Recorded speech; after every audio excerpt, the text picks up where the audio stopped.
What's up? अब मैं भाई pretend करता हूँ थोड़ा सा formal होने की. I'll give you a proper intro now. 4 साल पहले हमने करा था podcast record in your press enclave house in Saket. Yeah. Have I ratted the house? Have you what? Have I doxed the house? नहीं, it doesn't matter, हम रहते नहीं हैं वहाँ. मैं बड़ी शिद्दत लगा गया था. मैंने कहा यार भाई एक उभरता हुआ चेहरा आ रहा है म्यूजिक के अंदर, लिफाफा नाम का. उससे जाके इंटरव्यू करेंगे उसकी वाइफ के साथ. इन्होंने तो मियाँ बीवी क्या फोड़ दिया है. Dude, 4 years later, I don't even know where to start because PCRC has been absconding from the scene for what I think 4-5 years now. Last album Bismillah जब आई थी 2019, yeah. 2019, हाँ भाई 5 साल हो गए. And to now, where you have a concert tomorrow, many things have happened. लेकिन कहाँ है PCRC? I mean, I think a lot happened with PCRC in the 5 years. Basically, एक तो कोविड हो गया. और कोविड में एक्चुअली हमारे लिए काफ़ी बेनिफिट थे because basically people started sitting at home, obviously. And people are not going to listen to party music at home, घर बैठ के. So I think we found a big audience outside India, English-speaking audience, which started listening to our music. Organically, कुछ नहीं करना तुमने? कुछ नहीं किया. जीरो मार्केटिंग की. थोड़े वीडियो थे, 2-3 म्यूजिक वीडियो थे. Music was out on Spotify and all that stuff. And over the next course of 2-3 years, basically, I don't know, it just started getting more and more popular around America, especially America, and some of the other major cities. And suddenly, stuff started happening. We got a really nice booking agency which wanted to represent us, called William Morris. They came out, they said, you guys should do a tour. We've seen the numbers. We think it'll be a really successful tour. We said, chalo, theek hai. And I think we were supposed to do the tour in 22. फिर हुआ नहीं क्योंकि I think if you remember US visa का scene क्या था Indians के लिए.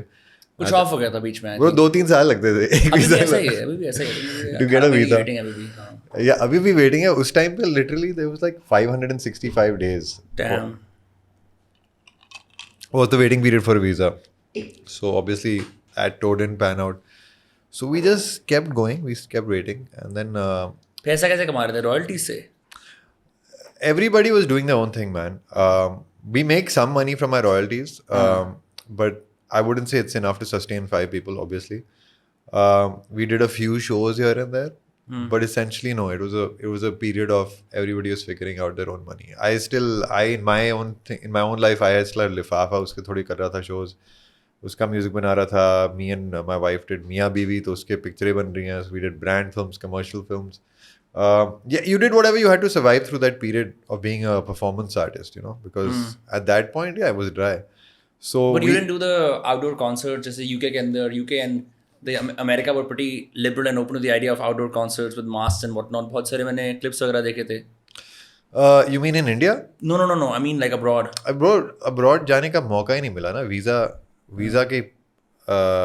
Visa के इशू में ही फंस गए थे basically. So you were just dormant here in Moira. We were dormant, exactly. We had all shifted to Goa in 2020 and we were just sitting there. We were living our life and doing things, making music occasionally. But at that point, I was focusing on many other things. But basically, we were dormant, बैठे हुए हैं. Let's see क्या होता है. 2023 came. We had a tour set up. We did it. And the tour sold out. The complete tour. From like, I think there were 29 or 30 shows which we had to do in 34-35 days. कहाँ पे? All over America. This is just America at this point. This is happening in the summer of America, I think. Or spring. I can't remember. And initially it started with the one show in New York, a few shows in LA and whatever. And the moment we put the show's announcement, the tickets just started selling like. And who came out? Was it a mix of Indians? Was it like also people from America? It was basically majority, I would say, if I had to be really honest, I would say mostly white people. So you got to making white music finally. Yeah, I mean, essentially वही हो गया. I would say maybe 15% of the audience was Indian American.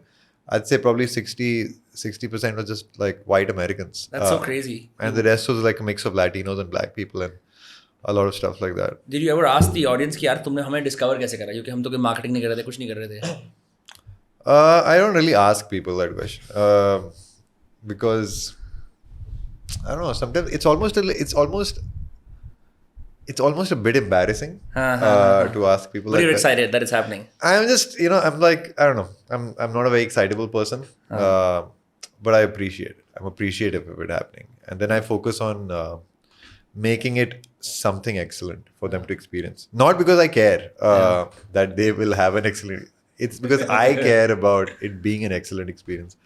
It's all like at a very like I don't know at a very basic level. I am obsessed about the perception. Right. Yeah, that's at a very root level. I, as a human being, appreciate Of the band. of the yourself as a band, of performer. myself as a performer. So that really drives me.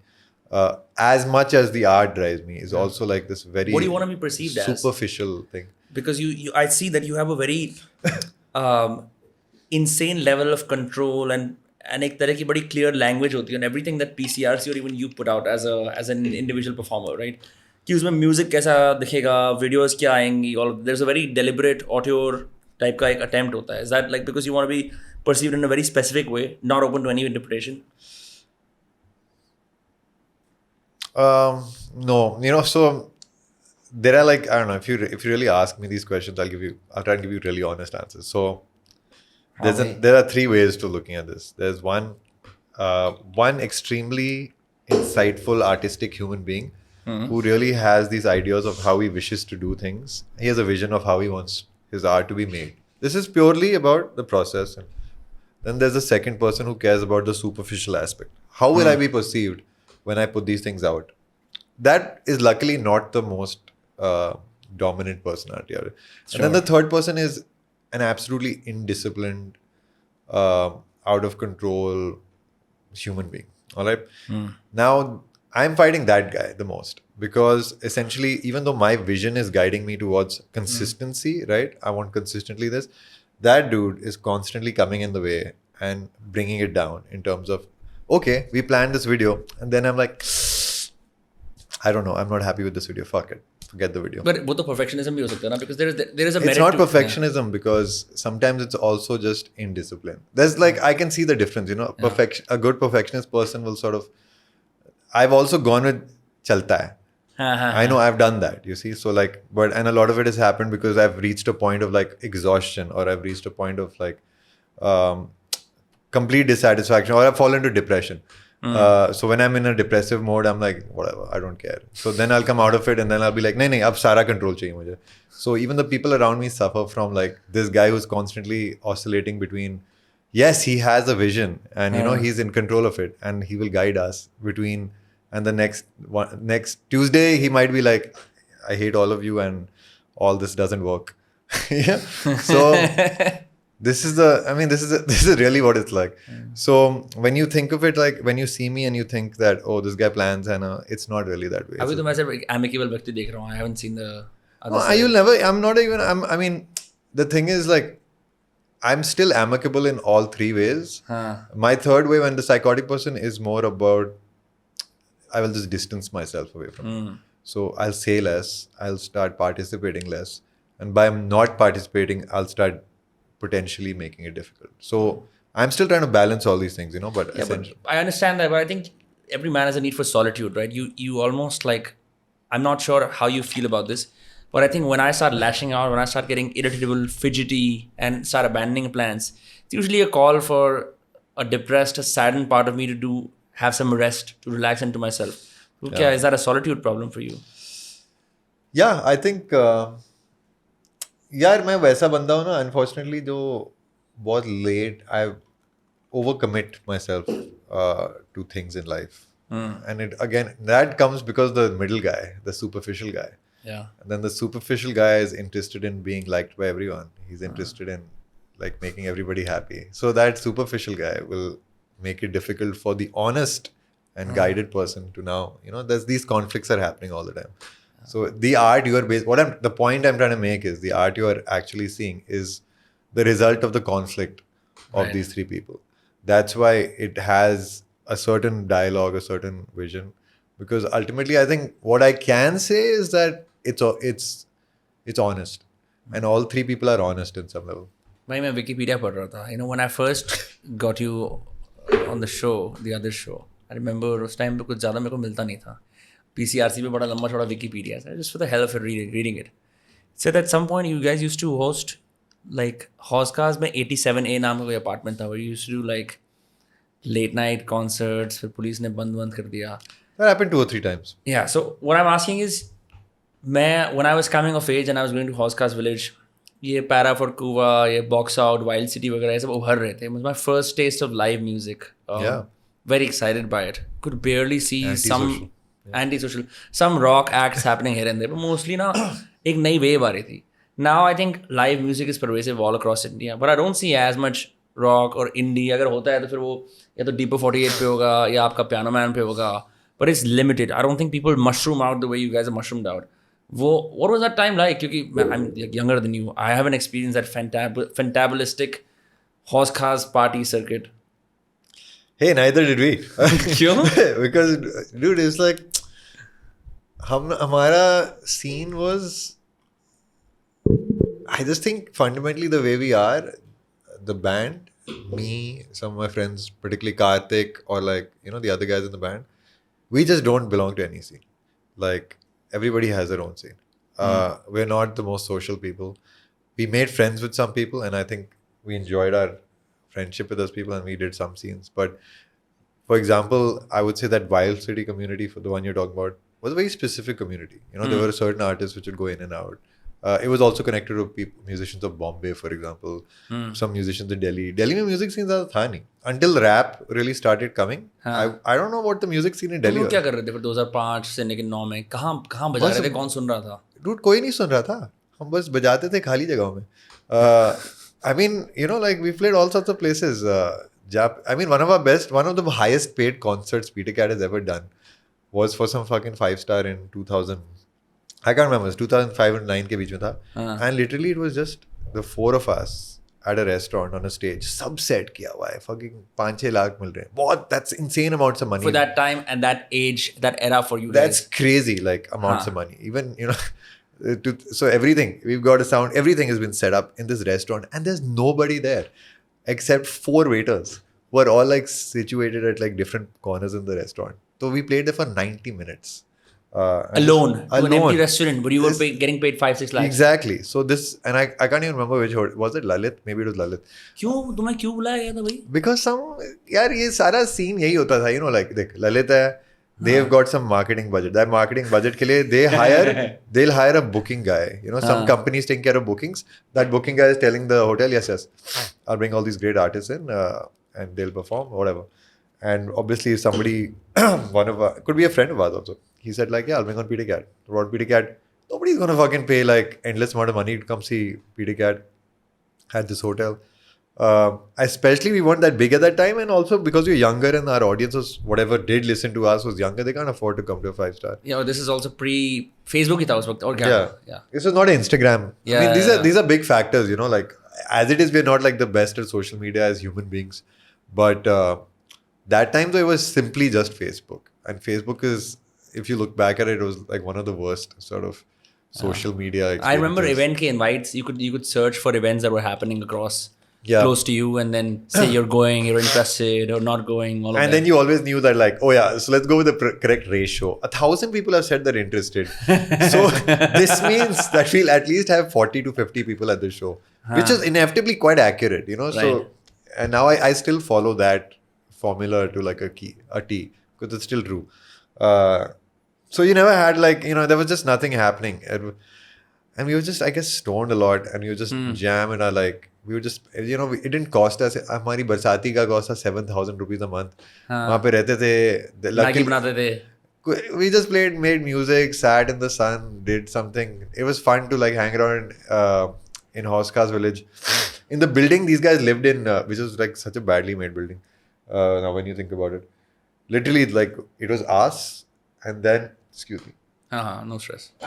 It was like us, and then one floor below us would be like, this is an apartment complex 87. It would be us. बरसात ऊपर दो बरसातियाँ थी, करण और कार्तिक वहाँ रहते थे, ठीक है? पूरा हमारा एक huge terrace vibe था. We'd fucking do everything there. Right below us would be another bunch of apartments, and they would be inhabited by people who would come from like Panipat for the weekend to just do drugs and hang out in What? In Hauz village. Yeah, stuff like that. Like literally the guy below us, who lived below us, I won't tell you his name obviously. He's straight out of Fight Club. He used to basically manufacture soap and also simultaneously manufacture MD and sell it to everybody in the building. Is he cool? Is he famous now? I'm sure he's not famous now. But this was the scene. So basically this and ground floor पे वो out of the box याद है restaurant था उनका accounting office है. Hey भगवान. So it would be like 4 floors accounting office. First floor was the staff of Out of the Box. Second floor would be these. The staff was housed there. Huh? The staff was housed there. Staff was housed there. So they would show up late. And then right above that would be us, right? At the 4th or 5th floor. And it was great because the staff came late, they didn't give a shit and they were exhausted. So वो आ जाते थे, सो जाते थे. तो हम jam करते. जितनी देर, जितना noise बनाना है, रात को कर सकते. Amp up to an 11. Fucking everything is just like drums बजा रहा है कोई पागलों की तरह. You can stand in the staircase and you can hear the drums from the ground floor.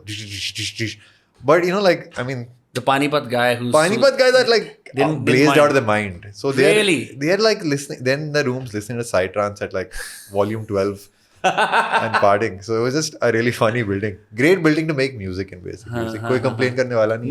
No residents, no families there who was have nothing. like civilian lives. You could put it there. Yeah, there was nothing. So basically it didn't matter. Fuck, that's crazy. And then basically in that terrace we threw a few parties basically. Because we decided इतनी सही जगह है parties फेंकते थोड़े. And basically it started very simple. It started with a little fundraiser for Karan had this project he was working with another guy then called Basic Shit. And because he's a bassist? No, Basic Shit is literally more to do with feces because they were trying to make India's first like eco-friendly urinals and commodes or something like that. And they were getting like funded by Sulabh. I was like, yeah. So, governmental organization, Sulabh. Sulabh is not a government organization. Sulabh is owned by this mega rich dude. So all these Sulabhs you see is actually this dude's vision. Which is like, really? I will open these public bathrooms. I always thought that Sulabh and Shauchalaya are compatible with the government. Sulabh is some kind of a word that goes before Shauchalaya. Yeah, so... No, idhar se aaye. Oh, nice. Sulabh sounded like a fucking chicken. Sulabh was just a dude's name. He was just a rich guy who's like, got the contract from the government and just made it everywhere. So what is really funny is because Sulabh basically found these guys who he sensed as competition because they're like, ye to kuch aur hi kar rahe hain. So he kind of like hired them and started giving them funding. But I felt like he also purposely kept them entrapped in this space to keep coming up with ideas without executing any ideas. Because they had some good ideas. Like a simple idea they had was turning the 20 liter water bottle into a urinal and start using that, basically recycling the 20 liter bottle which isn't being used and starting to make public bathrooms out of that, stuff like that, which obviously doesn't look great, but it's a young creative college idea, right? It's the kind of thing. So these guys were doing that at that point. So one day we like, Peter Gatta, we're a big band. I mean, we were literally like nothing, right? But you always think you've reached some point as a young arrogant schmuck. So we thought हम fundraiser banking. So like basic shit के लिए. So we had a little fundraiser and like, whatever 50-60 people came, but it felt good. We played some music. There was people gave some money. Like whatever 50-60 रुपए दे रहे थे. Like क्या कितने? End में बोले I think 2,000-3,000 रुपए हमने collect किए. दे दिए basic shit को ये लो. एक urinal भी नहीं बनेगा. But it was fun. So then we decided, okay, let's do something else. Because it's a nice idea of throwing some sort of event. That's fun. Which you don't. Then we did something for Independence Day. So we would have a flag hoisting and like a gig with we play some shows and like drink. So we'd make a punch basically. We'd take one of those 20 liter bottles which would later become a bathroom and fill it with like I would be standing there filling it with all the cheapest. Jungle juice type का होता है जो. हाँ? Jungle juice होता है जो क्या होता है? Black currant juice या orange juice का vodka. Dude, it's like just some horribly like strong alcoholic orangey drink. Yeah. And people get wrecked because it was so strong.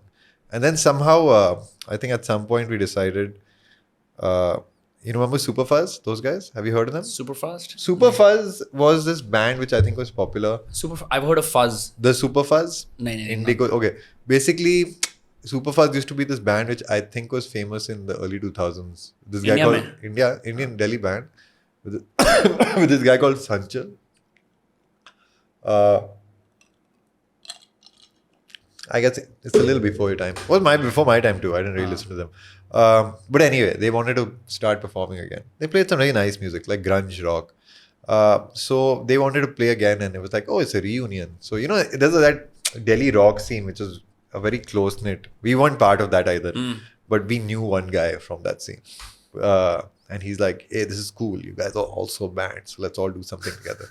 Like, theek hai. So we organized this.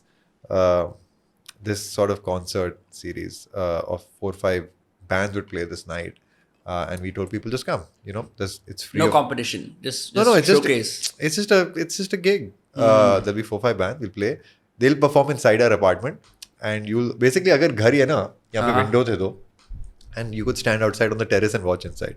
समझ गया. Completely terrible system, because the sound is fucking god awful. But people enjoyed being there, right? Yeah. So it's a new thing happening in the boredom of Delhi's nightlife.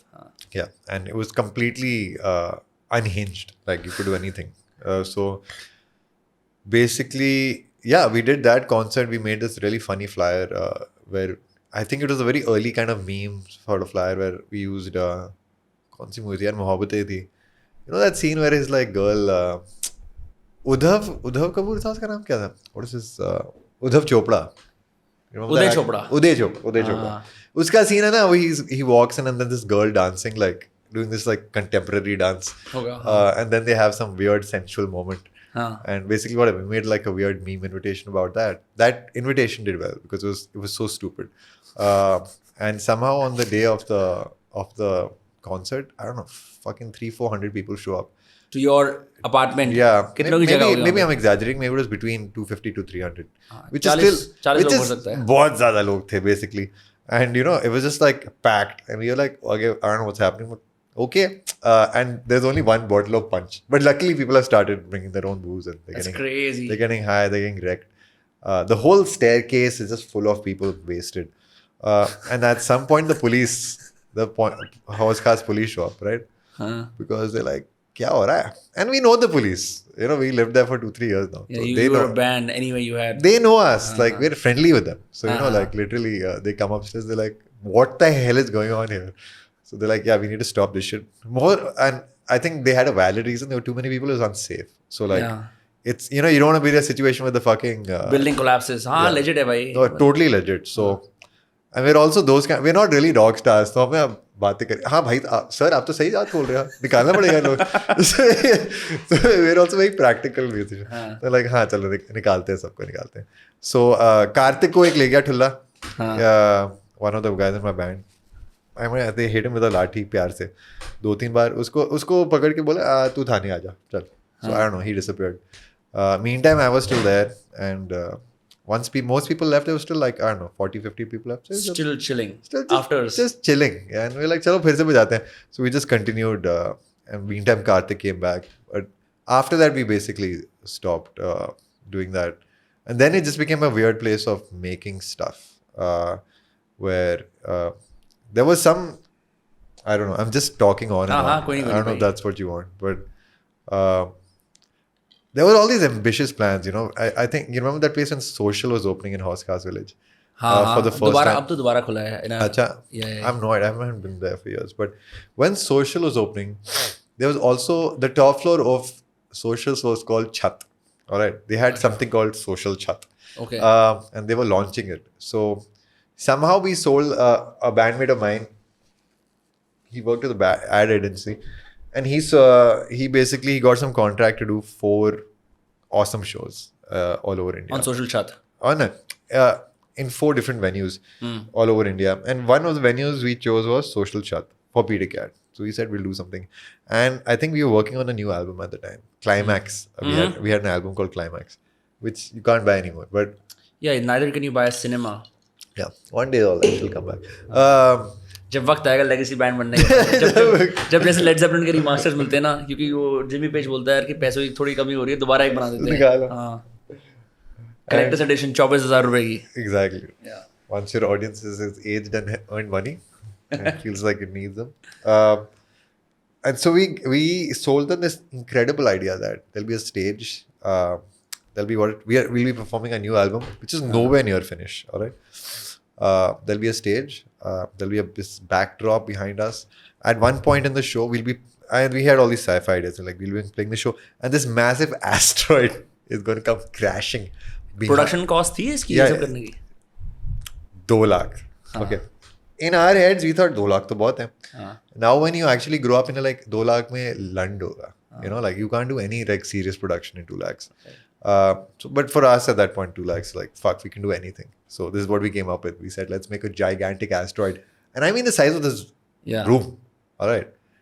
And we're going to build this like zip line going across from the stage to the end of the audience. And it's going to come smashing through a fake wall we built behind the stage. It's going to come smashing through the stage, go and hit the audience. It's going to be some light bullshit. It's going to be There'll be some moment, you know, with the music, where the music was. There was so we gave this, we divvied up all the work. I had to handle the music, production. Like, Suryakant, you need to get the album ready in time. Jo bhi hota hai. Like, at this point, we're really, I don't know, as laid back humans as you can imagine. I'm like, ho jayega. This is 2 months to go. And the album is 20% done. That's crazy. And now you know that that's actually 2 years away. And then we gave Karan's partner of basic shit the asteroid. Because he was this, I can't remember the name right now, but he was a very hands-on. Jugadu. Super Jugadu. Really like creative with Jugadu. I'm like, tu kar lega. He's like, main kar lunga. Theek hai. We're 1 day to the show. All right. Music is 30% done now. So we figured out how to play versions of the show, of the songs, very badly. All right. We had planned all these costumes, which are going to be this like incredible LED lit costumes, like really cool. And where we went to Chandni Chowk and ended up buying वो जो राम लीला के कपड़े उसके अंदर थोड़ी LED strips चिपकाई में. It looks shabby as fuck, like so bad. I can't even believe he did. ठीक है. And asteroid उसने क्या बनाया? This is the best part. You know, चप्पलें बनती है ना, चप्पलों का नेगेटिव, चप्पल का काटते कैसे हैं? They basically mold होता है. They cut the shape of the हवाई चप्पल out ना. Correct. And then उसका जो रह जाता है ना, rubber. Basically, imagine you have a rectangular piece of rubber. And you cut out चप्पल. हाँ, समझ गया. So somehow that dude found 1,000 of those. And his idea is like, I'm going to chipkao all of these together and it'll look like an asteroid. It looked nothing like an asteroid. It just looked like this weird, ugly thing.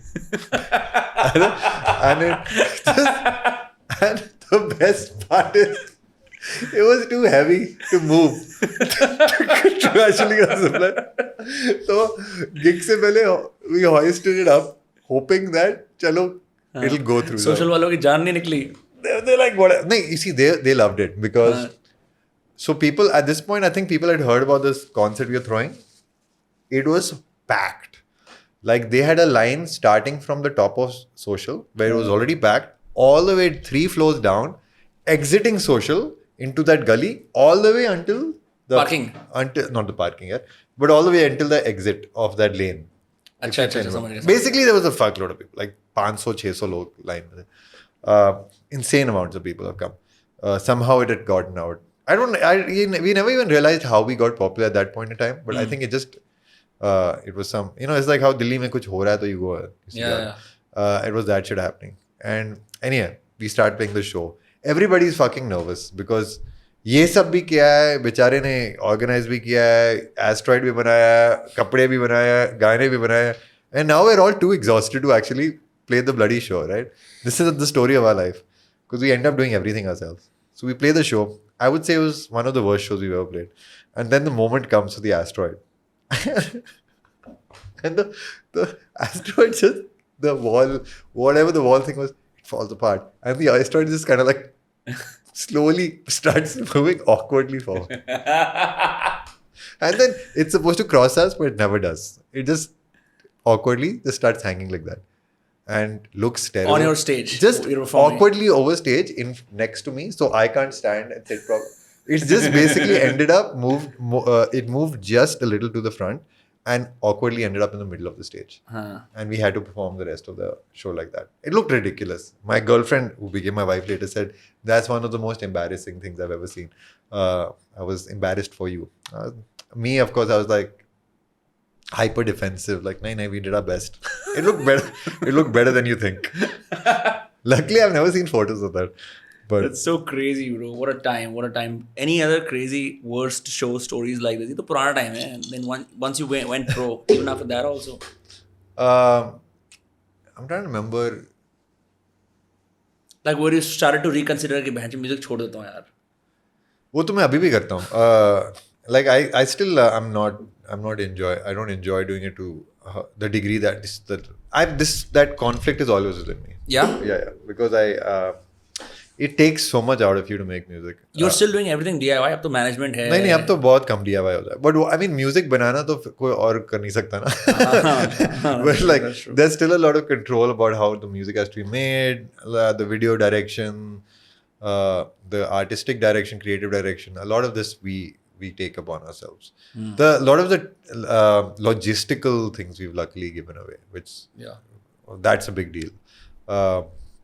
But yeah, I mean, essentially, it's just like it's exhausting to be a band, bro. Like I know rappers and उनका time अच्छा चल रहा है, उनको पता नहीं इतना मजा आता है. Like just that's why I also do electronic music because I'm like, yeah, this is all I need to go on a stage is literally have a mic and press play and sing. I'm doing karaoke, at some level. Really? That's I know. I mean, that's what it is. No? लोग दीवाने हो रहे होते हैं. I remember attending one of your shows as Lifafa all the way back in probably 2018-19 in Oro. And I remember मैं Oro में बहुत जाता था उस वक्त. Now I don't go anymore. When I used to go, उस दिन मेरे ख्याल से I asked one of the guys कि भाई कितने लोगों की ऑडियंस आई. सर 600 लोग आ गए कम से कम. बाहर की छत पैक थी, अंदर से pack. So you get on and play.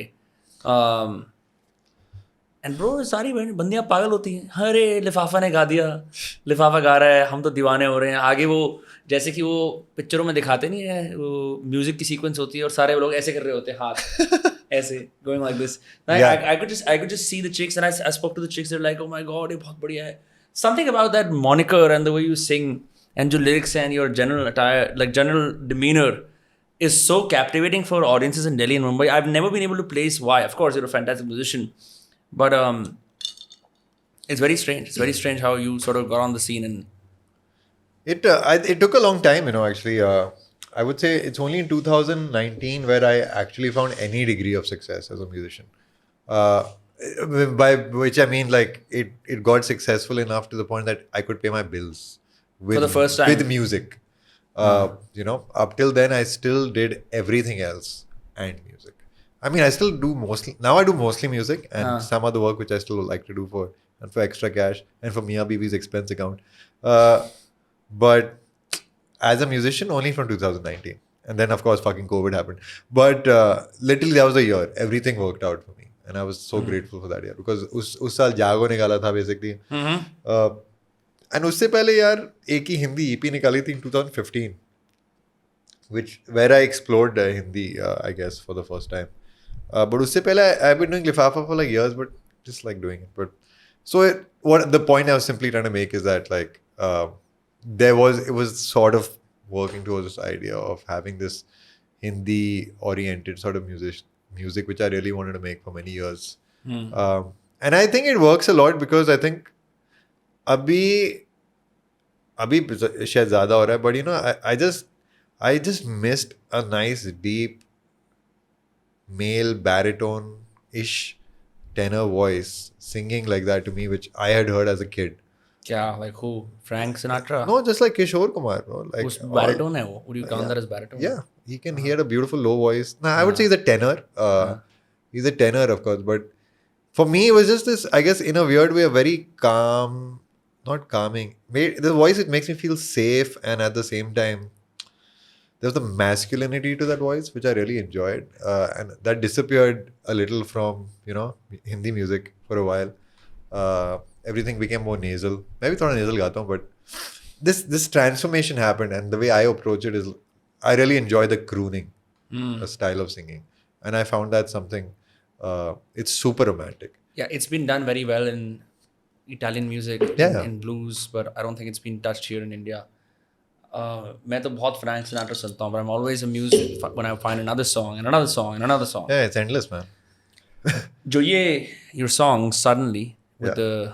your mother, भाई यार, I was just watching it, like okay great, PCRC dropped a video, let me just casually click it. जैसे आदमी छाती पर लैपटॉप लेके ऐसे बैठा होता है ना रात को कि क्या करें, चलो देखते हैं YouTube.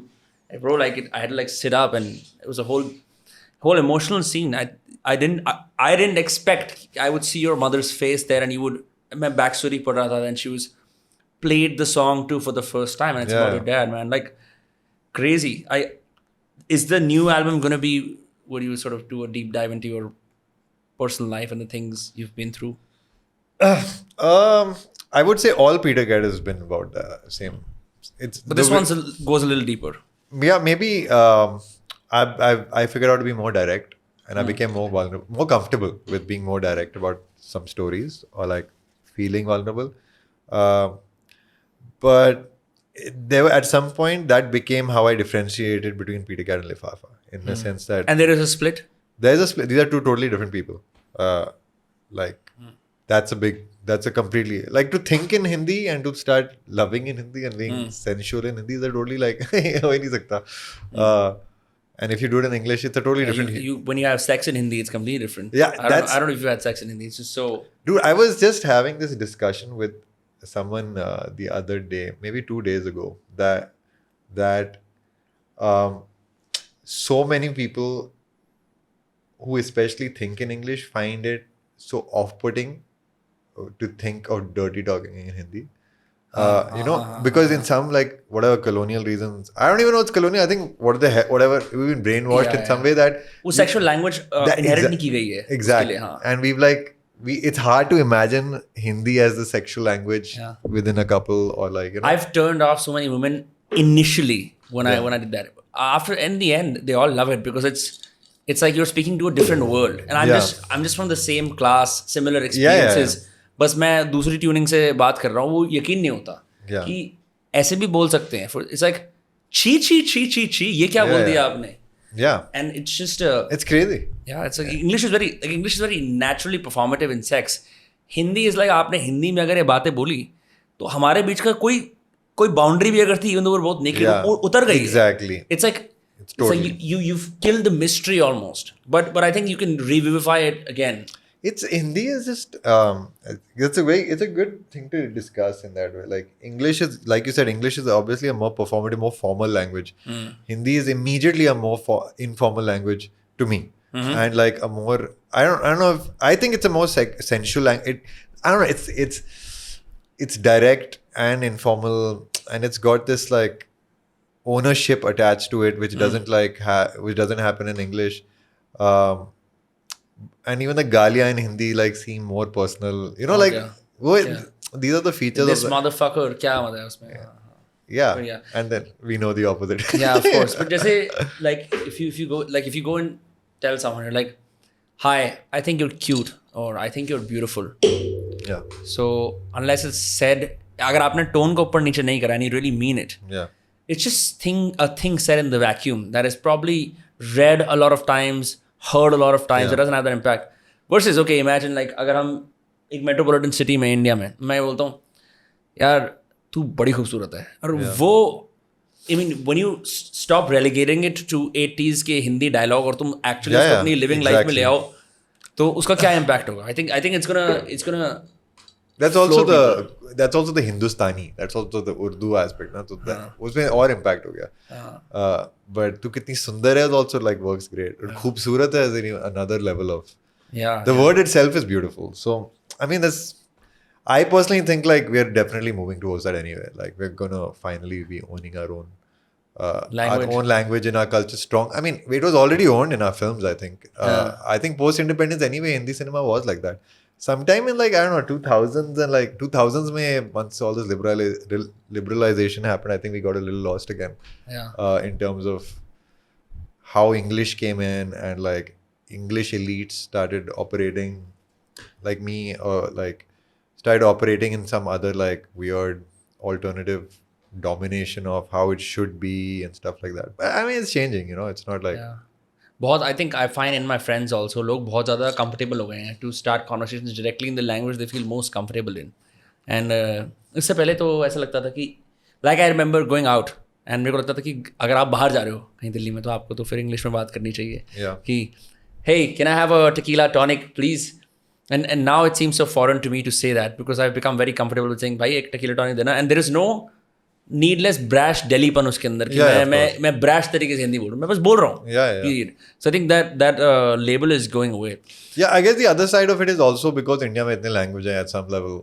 You know, it's if you go to South, if you go to Bangalore and you start speaking Hindi to a auto driver, cab driver, he might not understand what you're saying. Yeah, then you get viral on Twitter. So I mean, there's a use to it. English is appreciated differently in the South. No, that's another thing. Yes, like, yes. That's also they're more comfortable with it being part of the language, being part of their culture than actually North Indians. I think North Indians still have this uncomfortable relationship between English and our own language. Yeah. And I think South Indians are like. Yeah, I think maybe हो सकता है we also want to be endeared to each other faster. And I think that the language acts as a barrier sometimes because if I want to be friends with you, मैं तेरे से real होने के लिए और कोई तरीका नहीं है मेरे पास ये वाली भाषा बोलने के लिए. If I simply only talk to you in English, very likely that our conversation is going to be purely like off the mind, right? But you know, bro, you spend time in Cambridge. मैं तो 4 साल college में रहा Boston and मेरे लिए Prattle Theatre, Harvard का campus, MIT were very cherished spots because we used to live right across the river, right? And मैं Charles River पे दोनों तरफ घूमा हूँ, I've had fun. You randomly posted a picture on Instagram with a class photo लगाते हैं जैसे कि भाई मेरा जो भी डिग्री वगैरह हो गया. What brought you to Cambridge? How was that time? Oh, the whole year in Cambridge all because of Surabhi. She got something called a Nieman Fellowship, which is a year basically. Harvard has this. Basically a fellowship called the Nieman Fellowship for journalists. So she was selected as one of, I think 24 people, 12 from America, 12 from outside. Any journalists who are listening should definitely apply for it. It's an amazing thing. You basically get to pick and choose your own sort of syllabus.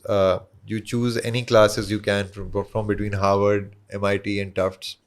अच्छा तीनों का joint program है. कुछ भी कर सकते हो basically. You can take as many classes as you want. And you're an auditor in all of them. And you can participate in stuff. And as part of that fellowship, basically you get to bring a +1. Well, your partner. And that person has the same access as she does. So any interesting classes that... Anything. What were the classes that you attended perhaps? Oh, I did 3 classes, none of which I actually finished because I had to go on tour and also I just completely lost interest. But the most important class I think which I think was crazy was there was a class called Class Y. I can't remember the full name right now, but me and Surabhi took it together. It was basically about how to build a startup from scratch. MIT की होगी? नहीं, it was a Harvard Business School class. Up to the point where you find funding and all that shit. And it was a fascinating class because also you're surrounded by people who are completely driven. And they have an idea they've been dreaming about, and you got to learn how to pitch it. You'll be introduced to like all the funding you ever need. The crazy part about this class, I think, was that it actually introduced you to the potential people who will fund you. So you would get a bunch of advisors. You'd be connected with them and mentors, and they would guide you to who to seek funding from. And many people would actually end class with like $2-3 million seed funding. क्या बात कर रहे हैं? I'm not kidding, dude. This is happening mid-class. This is happening mid-semester, and I mean, this is where you realize that bro, ये उनका scene है.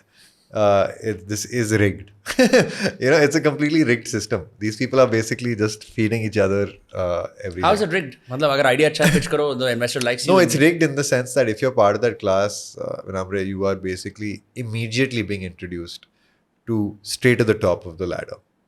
There is no need for you to like whatever. There's no ladder. You basically are just introduced to the head of it. You didn't the pitch. Final person. We didn't end up pitching because we didn't have the time. Also, we weren't going to pitch because as we are auditors, we participate in the learning how to pitch, but we don't actually get to formally. अच्छा हाँ, because you're auditing the class. And you don't have any course grades वगैरह कुछ. Exactly, and I mean you still get all the same connections. Like basically, I think the second last class, Sam Altman came to class and he was like, we weren't there. I wasn't there either.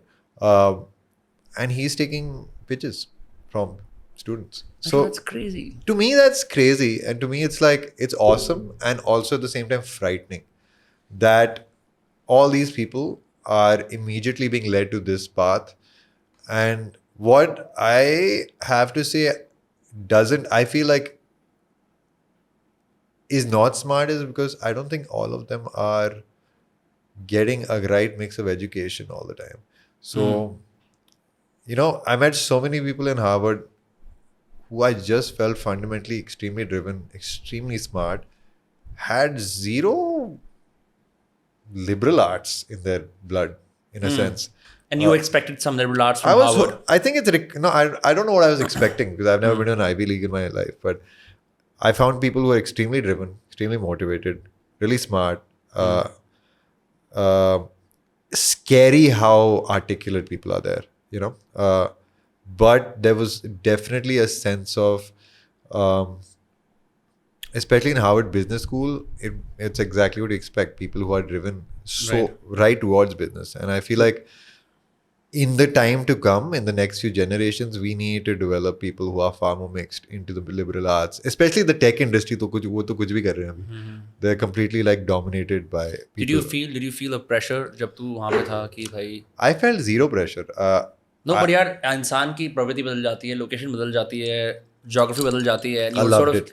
You're floating in the middle, and Peter Cat is still happening. All of that is still happening, but on some level, you're in this mecca where people literally would cut an arm off and pay with that arm to be there, right? मतलब मुझे पता है कि even though I got into Boston University, some of my friends were still like, "Kash, I'm Howard में होता है, MIT में होता है," right across the river, right? Yeah. So being in that quote unquote mecca of education, did you not feel moved to pursue something fully or be better या self improvement की तरफ कुछ?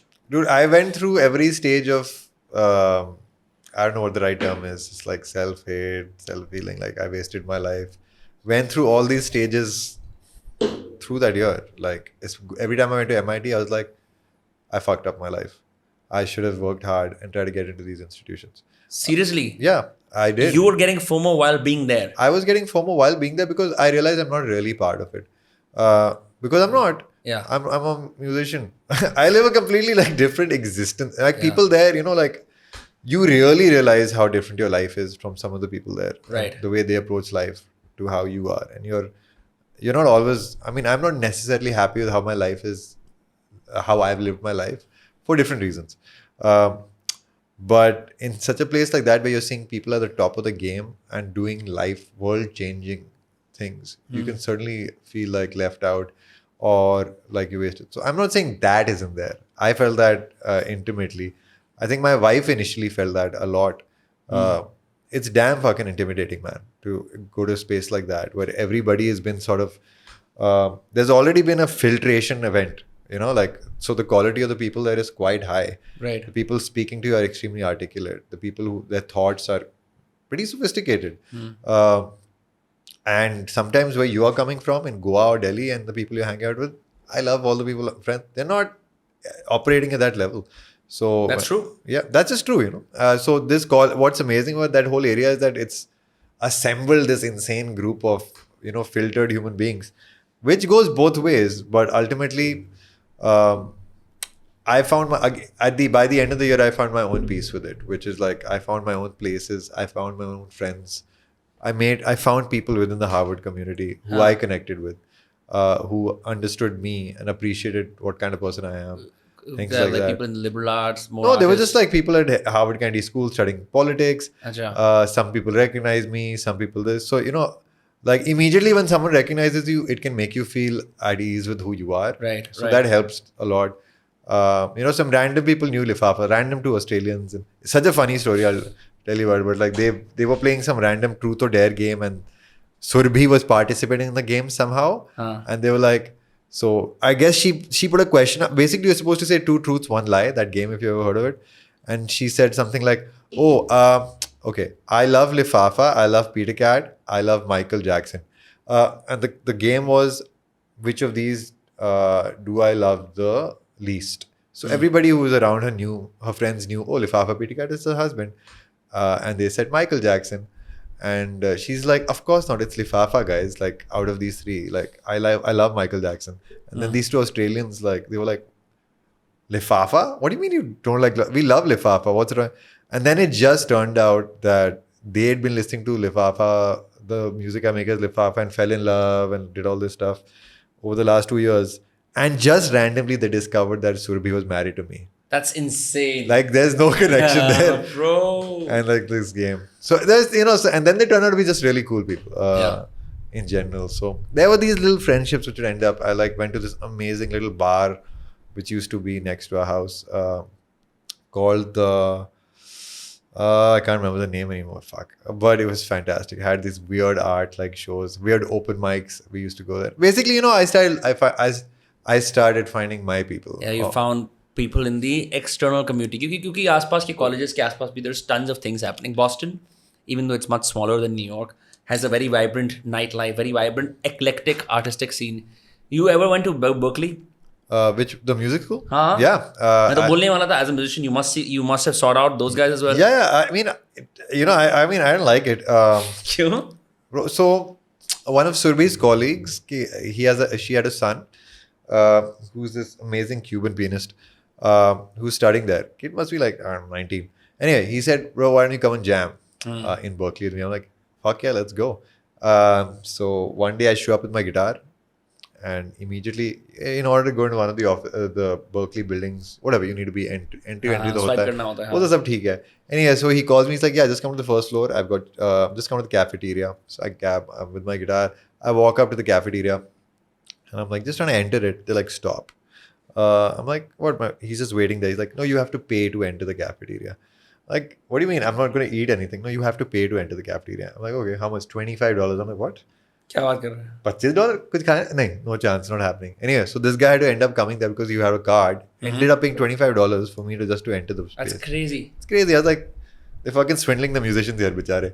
Anyway, we get in there. It's a very nice spot. We're sitting there. Has a very corporate internal environment. I did not like that. मैं गया हूँ उसी campus में. Yeah, it's not very conducive to. It ain't no Hogwarts, like. हाँ. यार वो बना भी इस तरह से ना, ऐसा अगर intersection road है वहाँ पे, side में नीचे पुल जा रहा है, वहाँ उसकी एक बड़ी सी building है. Yeah. And then anyway, I was sitting there with him and वो खाना कुछ खा रहा है, बैठे हुए. He's like, chalo, I need to invite some musicians to come jam with us. I'm like, cool. So he had another friend there who looked like Oliver Twist. Cool kid. And he was hanging out. He's like, yeah, I'm going to call some people. So they start calling people from the college, right? Like a drummer, a bassist, come. And the way they sell you is hilarious because basically you have to have current. Now you're a musician there, right? So in order to jam with people, there's a currency going on. So they would talk, hey, I got this guy who's had 460,000 monthly listeners on Spotify. You want to do this?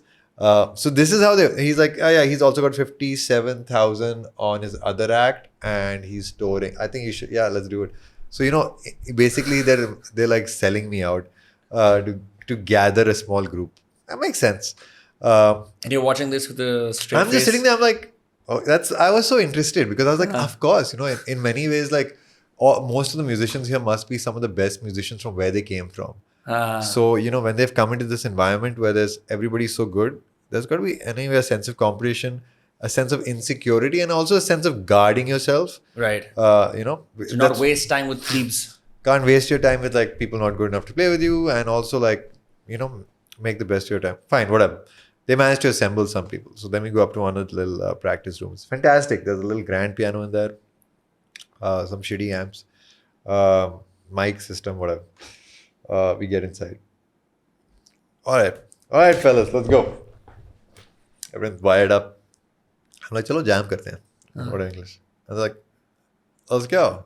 What song do you want to play? I'm like, I don't know. What song do you guys want to play? I don't know any songs. I only know my own songs. They're like, do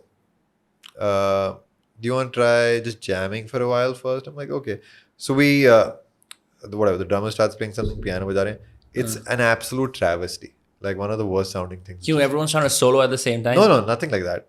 It's just, there's a sense of, there's this disorganized energy there. There's no cohesion, there's no respect, there's no like, let me into your vibe, that kind of thing. Yeah, at that point, I didn't want to be too judgy. I wouldn't want to be too judgy now also. I think it was just, I realized that they just weren't sure of how to jam in a situation like. I was going to ask you this today. Yeah. And I stopped and I was like, hey, okay guys, how about this? I'll play some of my songs which I've written, and you guys try jamming along with that. Try playing along with that. Something which me and my band, for example, does relatively easily. And none of us are even a fraction of how good they are. क्यों वो लोग technically ज़्यादा proficient थे क्या तुमसे? Bro, they were like levels ahead of us, technical proficiency. And I also smoked a little joint when I went. So I was ready to have some fun. Anyway, so then I played some songs, and they went pretty good, and they got pretty excited. They're like, "Wow, that was amazing, dude! Did you write that? That was awesome.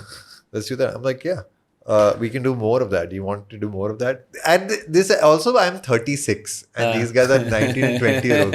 So ये भी हो रहा है. I mean, it's not just कि like मैं कितना महान हूँ. It's more like, yeah, obviously I've been doing this for like 16 years more than you. So you can take people along. So we did a few things, and they initially they really struggled with it to jam along. Right. And I really realized in that moment, like, oh, I take my band for granted. Which I सही है, हम इतने Berkeley level के नहीं है, लेकिन we can fucking hear. अपनी दुकान तो चली रही है. अपनी दुकान तो चला ही रहे. And it's fascinating because in a music school, they look up to a working musician. Because at the end of the day, you have to think about it like that. Like, there's not many fucking job options for a musician in life. That's true. Even if you make it to Berkeley, still. Yeah. उसके बाद क्या करोगे, right? So there's this insane competition to join ensembles or orchestras if you're doing classical music. Or you're going to become a session musician in some film industry or music industry, right? Which is super competitive and not exactly a big industry to work in. And making a band is basically, nobody thinks about making a band. It's the startup of the music world. Yeah, and it's got a worse ratio of success than startups in any other industry. That's a fact, like more people probably try to start a musical act and fail at making it a life. So in that sense, there's you also start thinking of that pressure these kids feel. And then for me, like we jammed a bit, and then there was this really beautiful pivotal moment where one of these guys, he's playing piano, he's like, we really enjoyed that, thank you so much. Before we end, do you think you want to play this new song I just heard by this band I really like? I just found them. I thought they're pretty cool. I don't know if you listen to them. They're called The Beatles. And it was just the sweetest moment. I'm like, you can play. What song do you want? Don't Let Me Down. I'm like, it's like, नहीं बाकी लोगों ने correct नहीं करा उसको कि भाई Beatles तो मतलब गाने बाकी ने Beatles सुना नहीं था.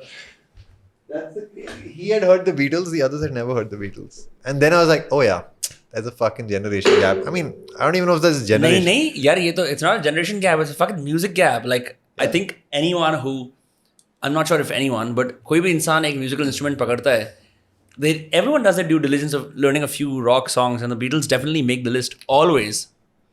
I don't think that's true. You think that, but it's actually a cultural thing. So these guys just had a different vision. They have a different algorithm of music in life. You know what I mean? Like, it's the kind of people who listen to Tool.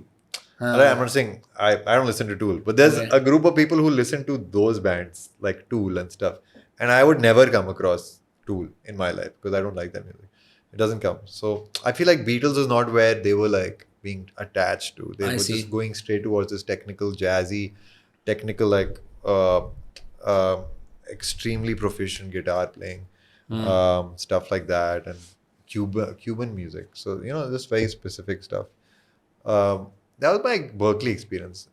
I don't know if and then there's some nice things of like going and seeing the choir and stuff like that, which is really nice. But for a music school, I'd say I gotta prefer Saraswati School of Music in Delhi. ये Safdarjung में? हाँ.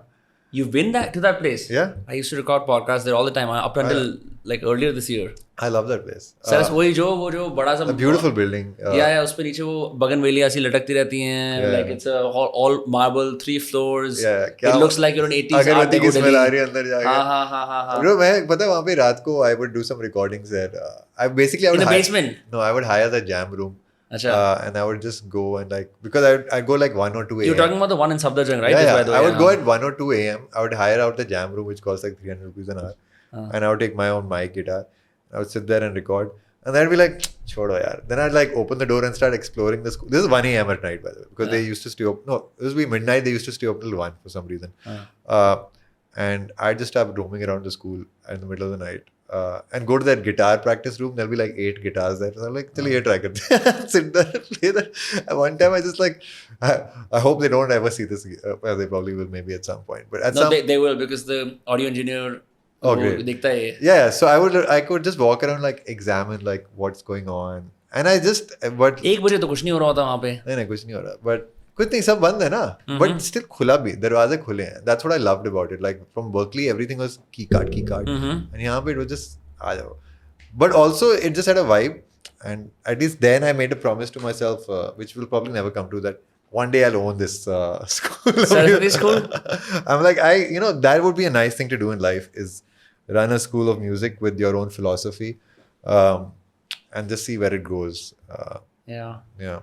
I like Saraswati a lot, man. मैंने तो बहुत podcast record करे हैं वहाँ पे. बहुत अच्छी vibe है. Wooden panels वाली जगह. हाँ सही है. Like whenever I've struggled to find a studio in Delhi, I always just end up going to Saraswati and get there. I recorded part of Bismillah song there, basically, where the money flows. नीचे basement में. नहीं, in this guitar practice room. बेंचो किधर है guitar practice room वहाँ पे? ऊपर है. अच्छा, I've just seen the basement, bro. I've never. I don't know if it's for students basically, or is it like anyone can. मतलब वहाँ कथकली भी चल रही होती है, कुछ चल रहा होता है, कुछ ना कुछ हो रहा होता है वहाँ पे. ऊपर जो 2 फ्लोर है वो एस्ट्रोलॉजर्स के हैं. उनका जो ओनर है वो म्यूजिक स्कूल भी जाते हैं. उनके पापा और वो एस्ट्रोलॉजर है. I know this because Daler Mehndi goes to visit them. Yeah. Because he saw Daler Mehndi getting out of a Fortuner, and we're just driving past. Daler Mehndi has less time to do a high, तो वो आधा उतरते हैं Fortuner से. We're just looking at him thinking कि ये Daler Mehndi है. Before we could even register a thought and say hi, he's like, ये मैं ही हूँ, ऐसे कर रहा था वो. So but yeah, crazy fucking place in Delhi. Yeah. And it's the middle of like, it's like it's secretly there. Like that's been very life changing for the podcast, because some people don't come here, so I just called them there for a very long time. Yeah. And then so you moved from Cambridge. You were spending some time in LA. You met my friend Hardik. इसके यहाँ आज तूने. नहीं, this the timing is a bit off, but basically we were on tour in America in 2023 from April until June, I think. And then Surbhi and me shifted to Cambridge in August. So I spent some time in LA prior to that, basically. We had a really nice super time in LA, a few days, and then we went to Pioneer Town. ये क्या है? Joshua Tree का सुना होगा ना? हाँ, तो we went near it to this place called Pioneer Town, where we rented this amazing, like, weird 3-mansion property. To yourselves. We basically hired out it was empty, but we hired out one mansion which had like, it had everything, like a jacuzzi, sauna stuff, but most importantly it had a recording studio in a garage, which was massive. Even had like a fucking Harley Davidson inside. Random place. Literally we basically arrived there the day ZZ Top was leaving to record there. That's crazy. Yeah, and we had basically ZZ Top वाला बंदा अभी भी बजाता है. बजा record कर रहा है albums. And we basically rented it out for 21 days to record music. The guy gave us a 90% discount, which was amazing. Why? I guess it was empty, and he was just like, I guess he was just tickled by this idea of this Indian band which just did this big American tour for the first time. That's why Hardik is so successful in America. They like an Indian doing something weird. Yeah. I mean, that's part of the game in life, no? It's like, especially in America right now, that's also part of like probably why Peter Cat has had a new level of success over there. It is a brown band. It's a bunch of brown dudes, which like in my head that's a really great thing, because I think we're the opposite of BTS. Like BTS is like this whatever group of fucking great looking hairless amazing dancers, perfectly graceful hair. Super group, South Korean super group. Fucking super group. हम भी super group ही हैं 5. But हम NCR से uncle आए हैं. दाढ़ी है, brown है, मानता है अपने आपको uncle, slightly overweight. You call yourself an uncle already? I'm already an uncle level, bro. Yeah. I feel like. You feel it? I don't feel it. I don't know if I'll ever feel like an uncle, but yeah. Well, there are some shows where I get called daddy, so it's already different. But I'm sure that has a different connotation. It's not like... It's somewhere in the middle. I mean, that's why I like the new gen. Why is it in the middle, bro? It's like, it's the next generation really knows how to take the piss out of you if you're like slightly older. but still find you attractive in some format. So this. Yeah. Also it's more interesting, no? Because like obviously in the past, the relationship between like a rock star or a musician and younger women or younger people used to be far more loaded. It's still equally loaded, but now because of the way, culture is now, so it seems like both people can take the piss of it. It's like a throwback to like that time, and now obviously you can never be like that again. Yeah, thankfully, but like but both parties still enjoy playing the fantasy of that past sort of lecherous time in some sense. It's a radio session. Yeah. It's the Boxer FM. Yeah, I was talking about that. And I don't know if I actually performed at one of their events. I'm sure you must have. Auro you performed like so many times as Lifafa. 2-3 baar maybe. 3 baar. Yeah. First time that would have been the first time I played it. I saw you for the first time. 2019 के अंदर ही. So then that would have been maybe it was the second Lifafa show at Auro that year. Yeah. Because first show mein though it was not like that. People had just heard the album. Acha. So you must have seen. I remember coming up and seeing you off stage. क्योंकि हमने podcast just करा था. You had some stickers here. I don't remember कौन सा time था वो. CA वाले. CA वाले वक्त. 2019 की बात है वो. हाँ. 2019 की बात है. That was the time. Yeah. Cheers. Yeah. Cheers, bro. अब दूर से कर लें, पास से कर लेते हैं. दूर. ये ना ये. This thing is a. Yeah. But no. और LA के अंदर you met some. जैसे मैं सोचता हूँ यार कि मैं देश से बाहर जाता हूँ.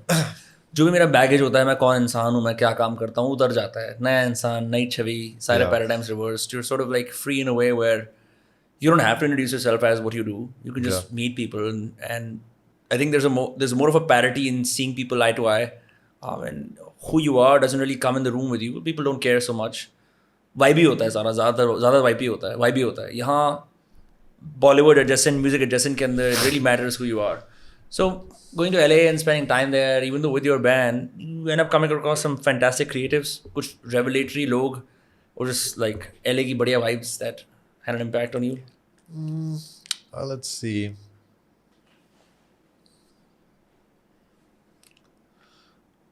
So I don't think particularly in this round I managed to meet a lot of people from the creative industry in general in LA, because actually हमारा tour चल रहा था. The only people who were really like around us were people already involved in the tour. Like a management, a tour booking वाले लोग, WME के लोग आ रहे थे. There'll be people from labels who were coming. So there was definitely like music business. Yeah, there was music business because they were all interested in what's going on. So we met a lot of people like that. But in a way, like I guess the way I am, at least, I really keep my distance from a lot of people, because a lot of people come and talk to you in LA, and everybody promises you a lot of things. And sometimes the conversations are pointless. So mera abhi bhi wahi, I slowly find the people in the group who I connect with and start having like some connection with. And in that sense, funnily enough, I ended up getting along with a guy from Faridabad. What's the fucking irony? I know, right? I messaged you, like, bro, कि मेरे को बताया, कहता मैं Peter cat से मिल के आया. मैंने कहा अच्छा, उसको बोलियो कि मैं उसका पॉडकास्ट करा था. So then you were like, ये भी फरीदाबाद से है. And you said you figured. I was like, there is no way you can figure this out. It's become a whole shamanic entity out there. Yeah. I mean, he's. So it was nice to meet. Also, I think after like a fucking two-month tour of just seeing constant Americans, it was just good to feel like at home with this dude. But other than that, I really enjoy like the person we're working with right now. We let go of our French label. We have another person we work with. Panache is no longer. Panache is just a one-album Bismillah thing. We were always going to move ahead with whatever. हमारा basically independent scene ही है. Abhi bhi. But does that? We do partnerships now at this point. But does that hamper the money you make from the band and the music and the shows? It's somewhere in the middle. Like I think we've had a couple of American major labels approach us, especially after the tour. But the deal they were offering us just didn't make sense to us, and that's a big thing. Like I don't think you need. वही masters वगैरह लेने की बात कर रहे थे वो. They probably want ownership of the master, straight up. उनको ownership चाहिए होता है. You have the ownership now. We split the ownership. Yeah, please go ahead. Ownership तो मतलब It's a split thing, but it's not permanent with anybody. These guys, most labels want is permanent ownership of your masters, or a very high card.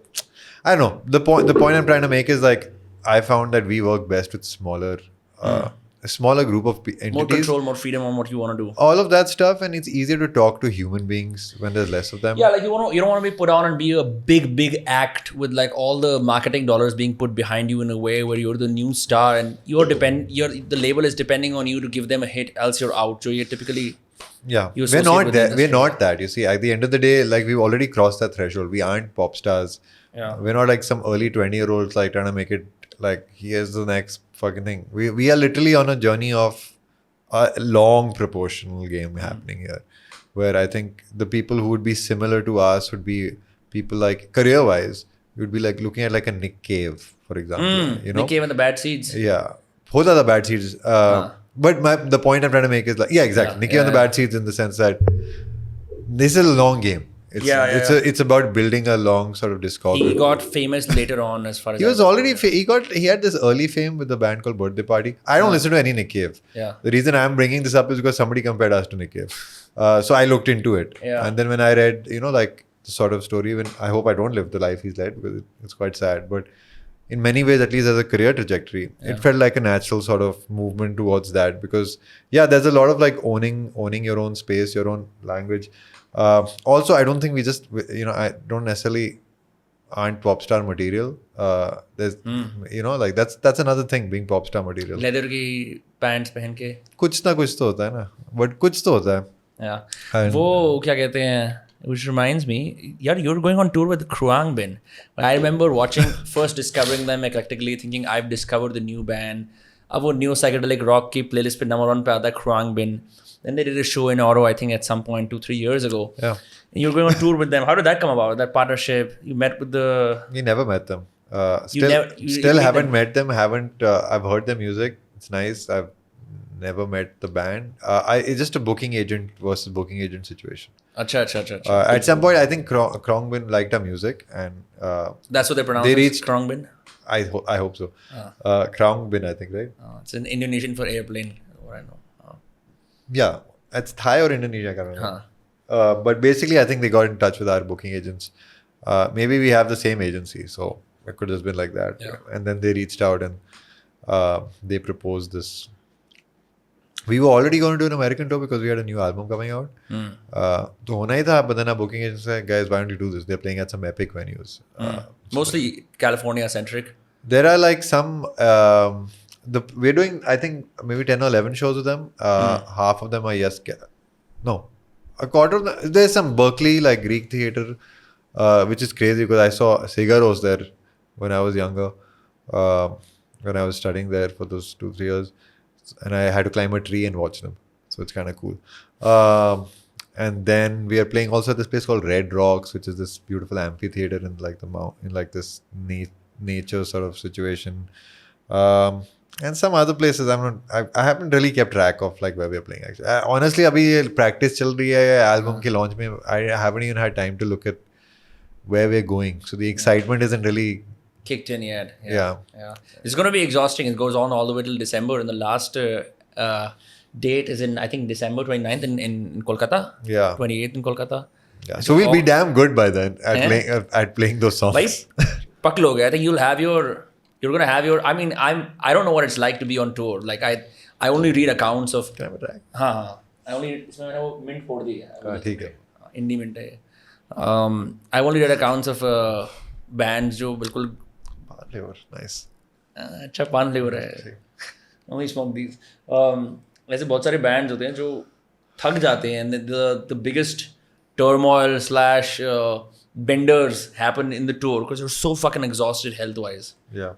By the end, you mean? Yeah, by the end or in the middle, bro. मतलब, I don't know, tour life hectic नहीं होती. It's I was I think telling you earlier today. We did our first long tour last year, which was roughly 29-30 shows, and I mean initially we were just not prepared for it because India में कितने 4-5 show हो जाते हैं simultaneously कितना एक weekend 3 बजा लोगे. And after 7 or 8 shows, my voice started suffering because I was still giving it my all, like 90. Also, I'm like America आ गया बहनचो तब तो न्यूयॉर्क conquer के we sold out in New York. We're gonna That's crazy. Yeah, so it's like it was such a small venue at the time. It was sweet. 300. But it was whatever. We sold out 3 times. It was something to feel good about. Yeah. It's whatever. When you read about it, it sounds cool, right? Yeah. So I was every night I was just giving it everything, and then you and drinking and smoking because that's also the act. The act is also this guy is getting hammered and he's still giving it. Yeah. And over a period of time, I realized that ये तो नहीं होने वाला. So I still continued doing that for the rest of the tour. Just by realizing but, नहीं होने वाला. No, but then I started adding simple things like a vocal cool down. I would do a Sonu Nigam vocal warm up in the morning for 27 minutes. Which is what? He's like sa muh khol ke, like what I found it really relaxing. Yeah. Some ASMR, but I started doing it with this is so random. Basically, he started doing this in COVID. He was basically training younger musicians कि आप वो vocal warm ups करा रहा होगा Instagram live पे. That's his thing. Exactly. वो सुबह कर रहा है अपने रियाज. तो मैं उसके साथ कर रहा हूँ हर सुबह. So everywhere, and then I'm like, okay, cool. This is helping actually. You've never done a vocal warm up before through YouTube? I'm completely until that tour. I was completely informally self-trained as a singer. Still am, I guess. नहीं तो did you never compare? यार तू इतने musician से मिलता है कभी जैसे compare करता है आदमी notes कि भाई आप कैसे करते हो आप कैसे करते हो. There's that whole process like how do you do this? How do you hit that note? My relationship with music is not. I have a very little connection with other musicians, which is something. Except for your band. Yeah, and even with them, I have a certain connection, which doesn't necessarily have to do with music. It's more to do with the idea of the music. It's more important than the music. So that's why I also ended up collaborating very little with people. Almost, it's also like a state of embarrassment for me because I don't want to show up and collaborate with someone and be like, to be honest, I don't know how to collaborate. I don't know how to collaborate because the way I make music is extremely personal and I have to be in a complete state of mind to do it. Like, so when you ask me to let's make a song together, I don't know how to approach it. You send me a piece of music. I don't like that piece of music. I'm screwed. I can't, and I don't want it to happen again and again. Yeah, you don't want to say, bro, this sucks. I think we should stop collaborating, or you do it this way because that will just demean That's not collaboration, right? So yeah. I want to grow a little more to a point where I really want to collaborate, and I'm getting there, I think. Yeah. But essentially, what was the point I was making? Oh yeah, essentially the way I approach music is very different. It's very much from a weird craftsmanship kind of perspective. And the point being, I don't really take notes with musicians. I don't talk to musicians about music. Who do you talk to? Who's your friends then? My friends, I have very few musician friends. That's what I'm saying. Like, तो फिर किस तरह के लोगों से तू उठता बैठता है? So, let's see. Firstly, I have very few friends, but very few particular people, and all of them, I would say, the common factor is that they have an art is part of their life. But it's not the center of their life. Yeah, they have like some feelers for art. They have some concentric circles around it. Yeah, exactly. So like one of my good friends is this guy called Piyush, who I really hold dear to me. He lives in Paris right now, and he's also a musician, and he's, I would say, a very talented musician. But he initially did some weird random PhD in French, so he taught himself French so that he could live in France. Became super well versed in French, then wrote a complete PhD in French about how photography in the 19th, some bizarre shit, all right? Took him like 7 years to finish it. Then he just transformed into this tech bro after that. And now wears suits and ties and coats and like has a ponytail. And teaches yoga to French people and pretends, and I call him out. He's like, because he's like, bro, क्या चूतिया काट रहा है? But मतलब क्या कि वो he just overplays his Indianness. He does it at times. Yeah, looking at you, Hardik. Yeah, he plays that, but he also is that. He's also really funny. So I just like characters. Like I'm looking for that. So I'm assembling this group of friends around in the world who I hold near and dear. People who are actors. People who are like, people like these strange humans. So I think those are the type of people I've become friends with. And I feel close to over time. Yeah. But it must be so hard to maintain friendships because you're like through 4 cities now. Right now you're homeless. Yeah. You stay in touch with people? I'm very bad at staying in touch. That's another reason where I have like So my life is very simple. It becomes me, my wife, and my band, or my mother. So it stays very like close knit. And then occasionally I'll venture out. When I get out, I'll get fucked, and I'll really like socialize, maybe now and then. Auntie को अच्छा लगता है music? Like, at what point did she make peace with you being a full-time musician and that's going to be your life? So she's been super supportive throughout my life. Once my father died, basically she decided that her goal in life was to ensure that I do what I wanted with my life. Because I think only child है? my only child. Because my father suffered the opposite of that. He had to join the merchant navy when he was 16 to make money for the family and get his 3 sisters married off. 2 sisters married off, 1 got married already. And the things he wanted to do in his life were like not be a merchant navy guy. Yeah. Right. So, which is why that's the video. Yeah. Oh, okay. It's completely connected that. Bro, what years then? I know. I just figured maybe because that was shot in Goa, you just felt like being a captain. The fun part about that is also that, I'll quickly go off. Yeah. We actually didn't tell my mom that the ship scene is happening. So my mom had no fucking clue. She was just standing there. We just got, Surbhi took her there and told her, Auntie, अब यहाँ wait करो, बाकी आ जाएंगे. फिर यहाँ पे shooting करेंगे. So she had no idea. She was just waiting. So in the faraway shot, which you see of my mother, like standing there, she has no clue it's us approaching. So like the reactions. बाकी band member ऐसे कर रहे salute. So she was just like, what the fuck is going on? And she enjoyed it. She loves that shit. She's a fucking filmy person. Yeah. So she loved that. And with the whole Navy idea was that, like, connecting with that in a sense. Tough song to shoot. जो वो first scene है where she's crying, that's you actually playing the song for the first time. Yeah. She got it. Oh.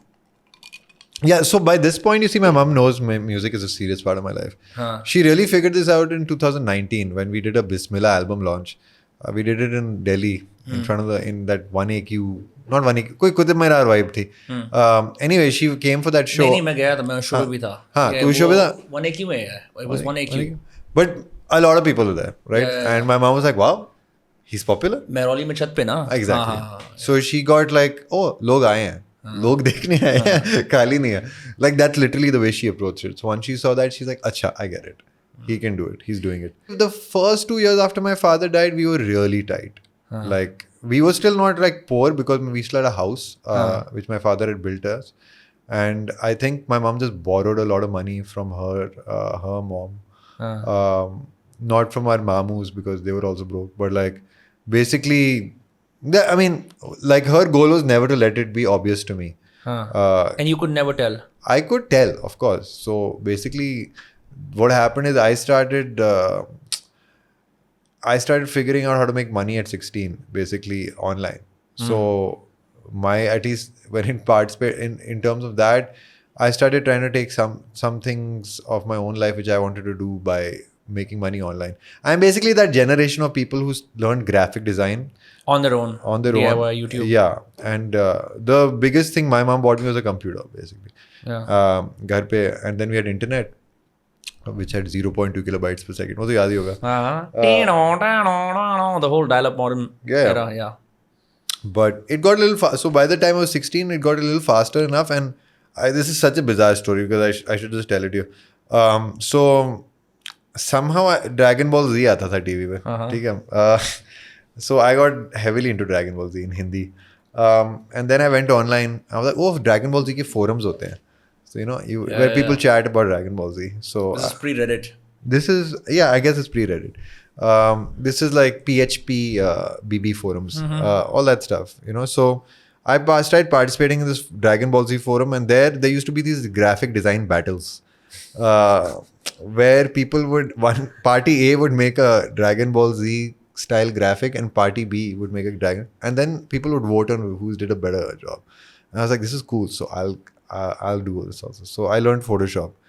Photoshop में पहला एक tutorial था how to make a Dragon Ball, which is the tutorial I learned, and I started participating in that. So cut 3-4 months, as a kid, you're like fucking absorb shit so fast. I'm making decent graphics. I'm started like winning some stuff. There's no money involved at this point. Just I'm learning Photoshop. And at some point, one guy was like, hey, one random dude there, I guess he couldn't have been too old now if you think about it. He said, hey, I'll give you a job. You run a forum for me, a Dragon Ball Z forum, and you design the skin of that forum. I'm like, cool. He's like, I'll pay you $25 a week. I'm like, That's insane for you at that point. I'm like, bro, that's fine. $25. उस पर 48 rupees था. So it wasn't a lot of money, but whatever. 1200. मतलब कहीं I could start going out, like doing stuff. So ठीक है. Cut year and a half. I'm now I'm 17. I said 17 and a half. I become really good at it. And I started a graphic design business where I started making logos for people. So, I basically would go on the same sort of forum. There were like domain forums and website forums, and then you'd put an ad. Hey, I'll make a logo for $50. So I started USD. USD. Yeah, 50 USD. Because the only way to earn money was PayPal. For me. PayPal तब तक हो गया था. You had set up a PayPal. I had set up a PayPal. Mummy के नाम पे. नहीं, I just had PayPal, so the money would just come into PayPal. You didn't need. This is before India required. This was just PayPal.com. You could just have an account, and people could put money in your PayPal account. Pre KYC. Yeah. कोई भी है जो. कुछ भी नहीं था KYC. Now getting it back into India was a problem. This I had to conquer. This I figured out later, but at that point it was basically a bank account of this money. So I started doing that, and then I started doing stuff like, hey, I'll make 10 logos for $500. Were you indisciplined at this time? या फिर पैसे कमाने की चाह थी तो लगा रहता था? Bro, I loved that. My school आता था. The first thing I would do is go and start doing this shit at night, and whatever. And then I started making some serious money with that, and I became like, I had a business called brandingsociety.com, made a domain. Had a logo, everything. How much were you making per week, say, or per month? I would make in a month. I would make at least $200-300 from the logos, and I was like, "This is not gonna do. I need to."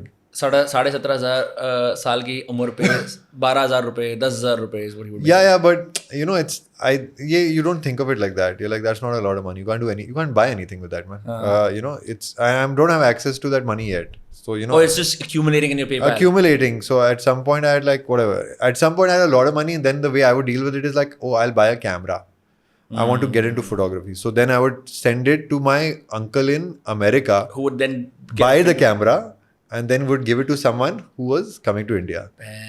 So it became like a shopping thing initially, and then eventually became money, which I would tell my uncle, "Paise le lo, and koi aa raha hai, thode cash bhejo." And then I'll exchange it in India. This is the only way you could do it, because I don't know.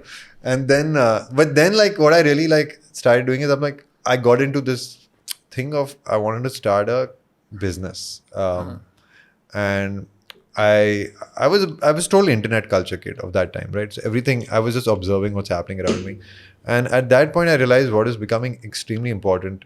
Now this is how I came to this. Basically, so at this point, forums started putting a limit on the images you could upload, the number of images you could upload for these battles. So I realized that the business to do was image hosting, which was becoming the popular thing at the time. Image hosting में क्या होगा? ये Getty image type का?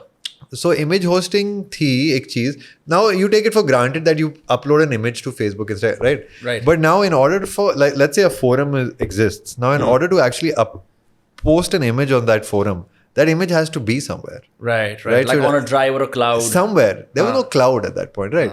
This was the birth of the cloud. So image hosting websites sites started popping up, which is basically essentially imagine just a simple web page, and you had an upload thing, an upload button, and where you would just put a file, and you would get a hyperlink. You'd tap. Now you could access it using the hyperlink. You would put that hyperlink on the forum, and your image would show up. Your image is being hosted in this external server, and you're just posting a link to that image, right? So it seems so like normal now. Right. Anyway, so I said I'll open a image hosting website. At this point, I had some decent money, like $2-3 grand, and I said, "Chalo, karte hain." So I started a website called parkyourpic.com, and I decided my shtick would be, it would be a well-designed image hosting website as opposed to the ugly ones. Like one of the big ones then used to be Imgur, I think. Imgur abhi bhi hai na? Haan. Is the logo the frog? I don't remember. I don't remember. But I've used Imgur. Yeah. So Imgur was one of the big ones, and their logo was a frog or whatever. And I said, and it was really ugly at the time. So I said, I'll invite people, will come in and I'll make a cool one. So I did it. And it started getting popular. So initially, like I had just a very small server, a free server I had been renting. I wanted to see how far it goes. Within 1 week, it was full. So I'm like, I'll have, at that point. Clients kahan se aa rahe the? No idea. It was these people, forums. I would advertise on the forums. I'm saying there was no advertising. I would just post, hey guys, parkyourpic.com is up. If you want to post for pictures, all that, blah, blah, blah. There was no advertising income. I mean, there was no way to advertise it. Because so then what happened is, I realized if I want to go forward with this, I'll have to hire a private server, which costs $100 to $120 a month. So I rented one. Which is fascinating. So that's a server in America. You hired it, and now the thing just started blowing up. Like blowing up, you're just starting seeing the images accumulate. People are starting to use it. You could see the images. If I wanted to, yeah. Yeah. Strange images. Sorry. कुछ लोग उल्टी सीधी चीजें डालते थे. Eventually, na. And basically, then I'm like, oh, पैसे कैसे बनाऊंगा इसका? ये तो free है. So then you start doing the standard thing: banner ad on top, banner ad below. Same thing which exists now, right? Google पे जो ad लगाते हैं वो. हाँ. अब तब Google का ad नहीं था. So what ads were you putting? Like how are you? I would literally offer the banner space. It would, on my website would say banner space available. Contact so. It's like a physical, like yeah, जो OH होता है ना. Hoardings होती है ना.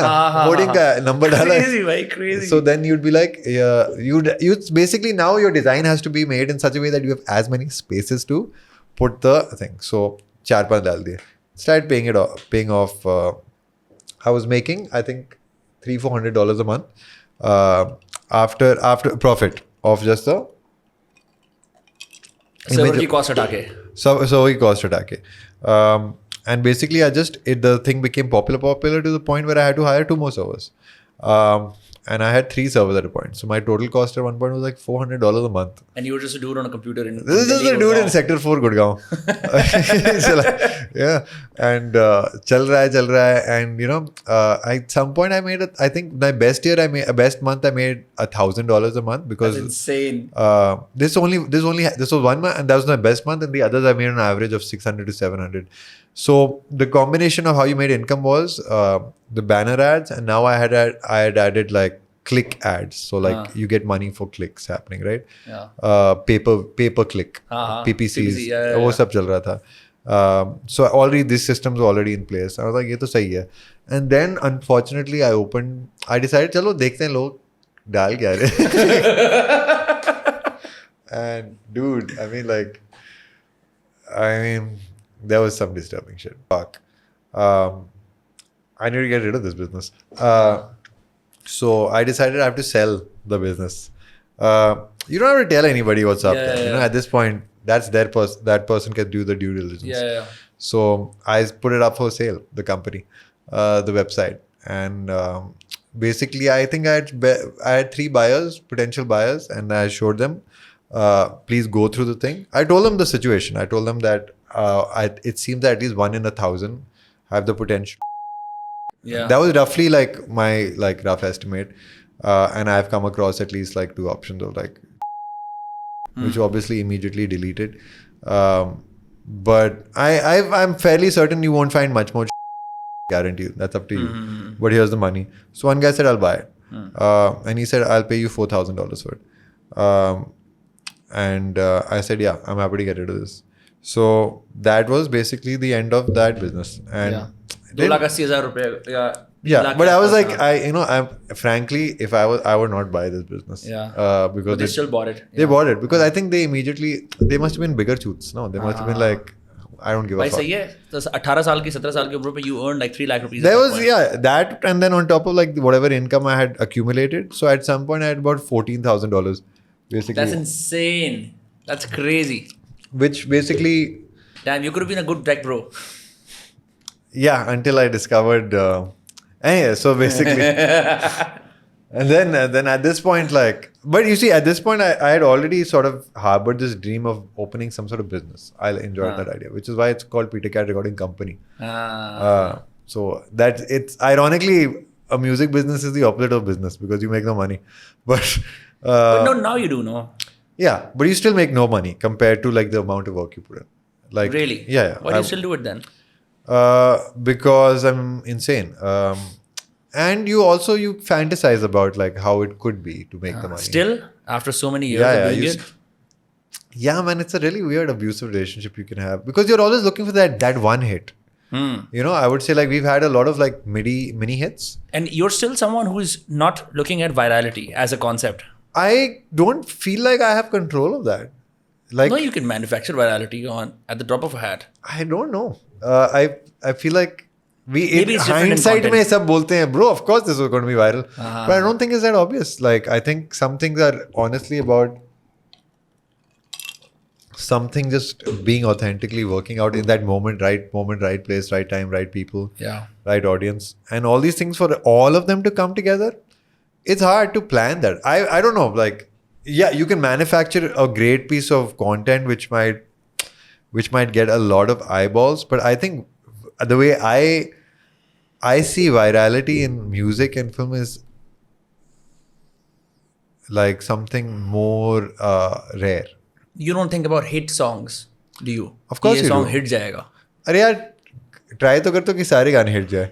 But ultimately, you know, like as you get older, you realize, oh, if I like this song, it'll probably not be a hit. Because you have your own taste. And then you realize that my taste is so off the beaten path. It's just so disconnected from like what people probably listen to. Like I'm sure you a must song like Nikamma, for example. Yeah. It's like, I almost didn't have it. मेरा दोस्त है. He's like, bro, पागल है गाना नहीं डाल रहा. I'm like, ठीक है. He's like, bro, डाल दे. And that pretty much just took care of like half the career of like whatever I did. It's not even a big hit. Yeah. It's just a small hit. Like you know. What's a big hit? What's a big hit? Million listens. Million listens is not a big hit, man. I would say at least. So I think a hit is a lot of listens in a very short period of time. Because That's the same for content as well, I think. Yeah, I think that's a hit. You know, like our music, I think will do very well, and it does well in terms of over a period of time. It really accumulates. It will accumulate millions and millions of listens, because I think the audience we have, especially as Peter Cat, is really in it. Like this is a life thing. They're like हमारे बच्चे भी सुनेंगे. So you know that's the audience you want to have. Let's be, you know, that's the customer base, whatever you want to call it. You don't want someone who's going to swipe away or listen, हाँ good stuff, season के साथ आया चला गया. Yeah. So in that sense, you know, and that's very indicative. You can see that when you see the playlist, you can see like almost every song has equal listens. Or every song, you know, so that some people are going through all of them. Whenever I go to a nice farmhouse garden type party, I always play Portrait of a Time. Because it represents so many other parties I've been to, so many other things. It represents that nostalgic Delhi for me, जब मैं पहली बार कदम रख रहा था इस बड़ी दुनिया के अंदर, जहाँ पे खूबसूरत लड़कियाँ हैं, बेशुमार दारू है, और एक कैपिटल है, बस एक कैपिटल है, उसके पीछे कोई हिस्टोरिक मॉन्यूमेंट दिख रहा होगा, ऐसी जगह छतरपुर में हो गया, मेहरौली में हो गया, कहीं और हो गए. And that album is so symbolic of that for me. But yeah, like that's an old album, but I'm still listening to it. Yeah. No, that's a very good, accurate representation of how I also felt with that music. It really was like this weird, and I don't know if it really existed. The fantasy of what you're saying, you know, it existed in a way, but I don't know if it really existed in Delhi. No, I think it exists, bro. It exists in your mind. If you're a seeker, right? If you were born into it, you don't really care so much. I think when I spoke to my friends in Delhi, Pani, Sutta. Sutta. When I spoke to my friends in last बचा ये ले bro. Sure. पूरा चाहिए. नहीं, हाँ ठीक है. जब मैंने अपने दिल्ली के दोस्तों से बात करी तो कहते थे हाँ नॉर्मल है, इतना क्या होता है, ठीक है, छतरपुर का फार्म हाउस, इतनी बड़ी बात क्या है. For me it was a very big deal, you know, because I felt like I was a young person and I'd come into some money, and if not money, some access, and I'd arrived in a lot of ways. और जब आप ऐसे cultural अभाव से निकल के आते हो, हमारा कल्चर अलग है. वहाँ पे दिल्ली में जाना बड़े से फार्म हाउस के अंदर, ठीक है, और वो अलग सा ऐसे कॉकटेल से काउंटर लगा होता है. पहली बार आप जिन देखते हो, पहली बार आप you see these other spirits beyond the average whisky that you have seen, you know, growing up. And if you have no foreign exposure, और people are just slightly metropolitan already, and उस पूरे उसके अंदर you are like damn I have arrived here. ऐसे वक्त पे portrait of a time सुनना मैं तो बहुत सुनता था. मैं तो like all my nights going out I would listen to Portrait of a Time that I've sort of arrived here. This is a special moment. Now I look back and think that was a special moment and I come here and I have this jaded sense कि I've been here so many times. वही चीज़ है वही वो है and that beckons me back that to that time. It's a portrait of a time, man. Exactly. Yeah. See, I got lucky in that sense. Like, so the continuation of what I was saying essentially led me to needing to leave India. Because basically after school finished, the initial plan was just to study in Gurgaon. Or I didn't study hard enough to go to any college. I didn't know what the hell I was going to do with my life. I was like, am I supposed to do art? Am I supposed to do business? I don't have the money to do any of this stuff. So initially I joined this college called IILM in Gurgaon. यहाँ सारे अमीर बच्चे जाते हैं. It was a private. I don't know. अमीर बच्चे जाते हैं. I've seen अब तो सबसे ज़्यादा जर्मन गाड़ियाँ उधर ही जाती हैं. Maybe it's changed. Law college है ना? लॉ कॉलेज है या क्या है? नहीं, it was a business. Management, हाँ. But there was a design school there opened. अच्छा अच्छा. Which was so bad that like and I mean this with humility that I knew more than every teacher there. Yeah. About what they were talking about, and I was like, this can't be my life.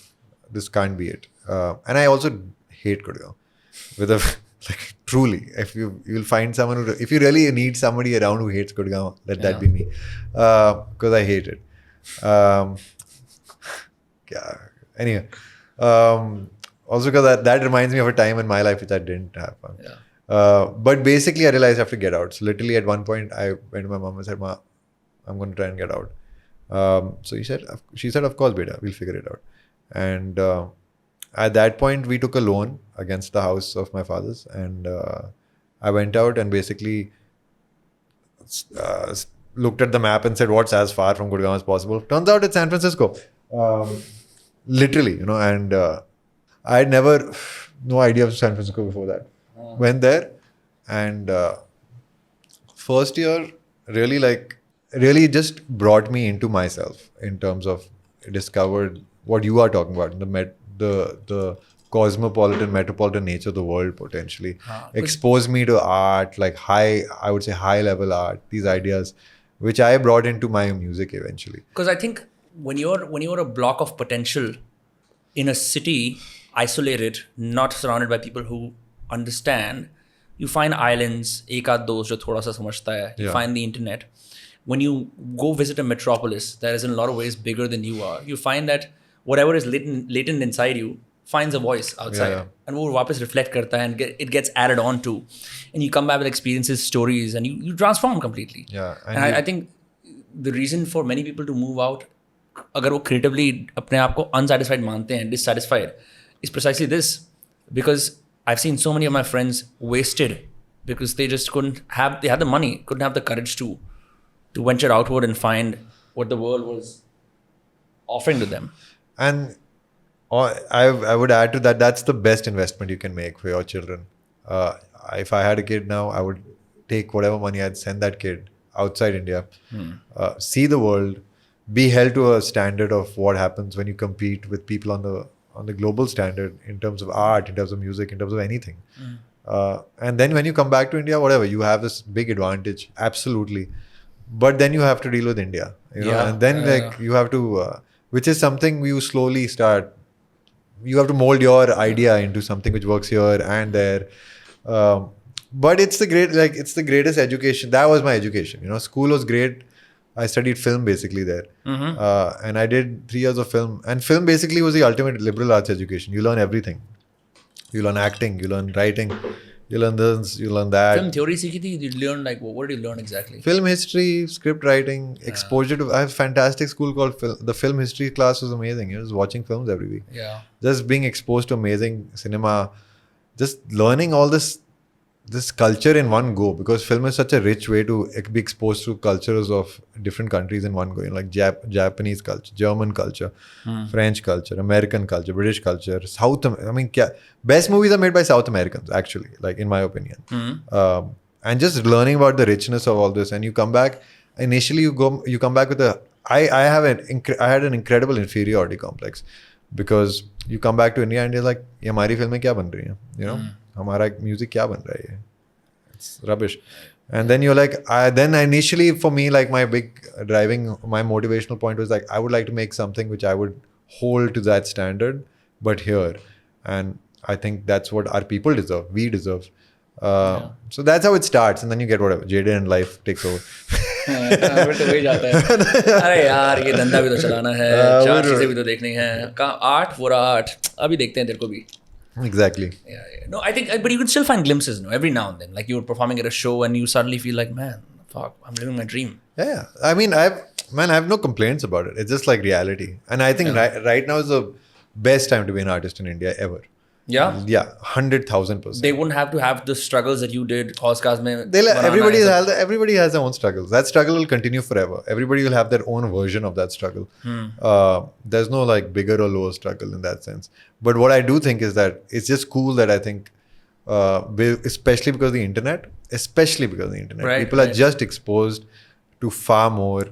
How many people in the Indian music scene, like, you know, are inspired by Kanye West, for example, which I find so interesting. Like, I really think he's a brilliant artist, complex dude, awesome. Love him. Love what he does. क्या life, अजीब life जिंदगी जीनी पड़ती है, दिखाना पड़ता है, ना भी चाहे वो. He's so exposed.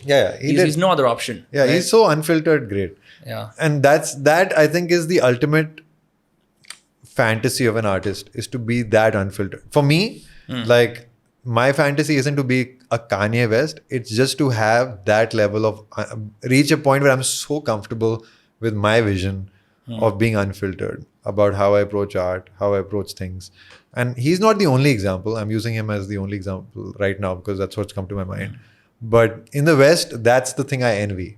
The ability to really be your art, do your art completely unfiltered.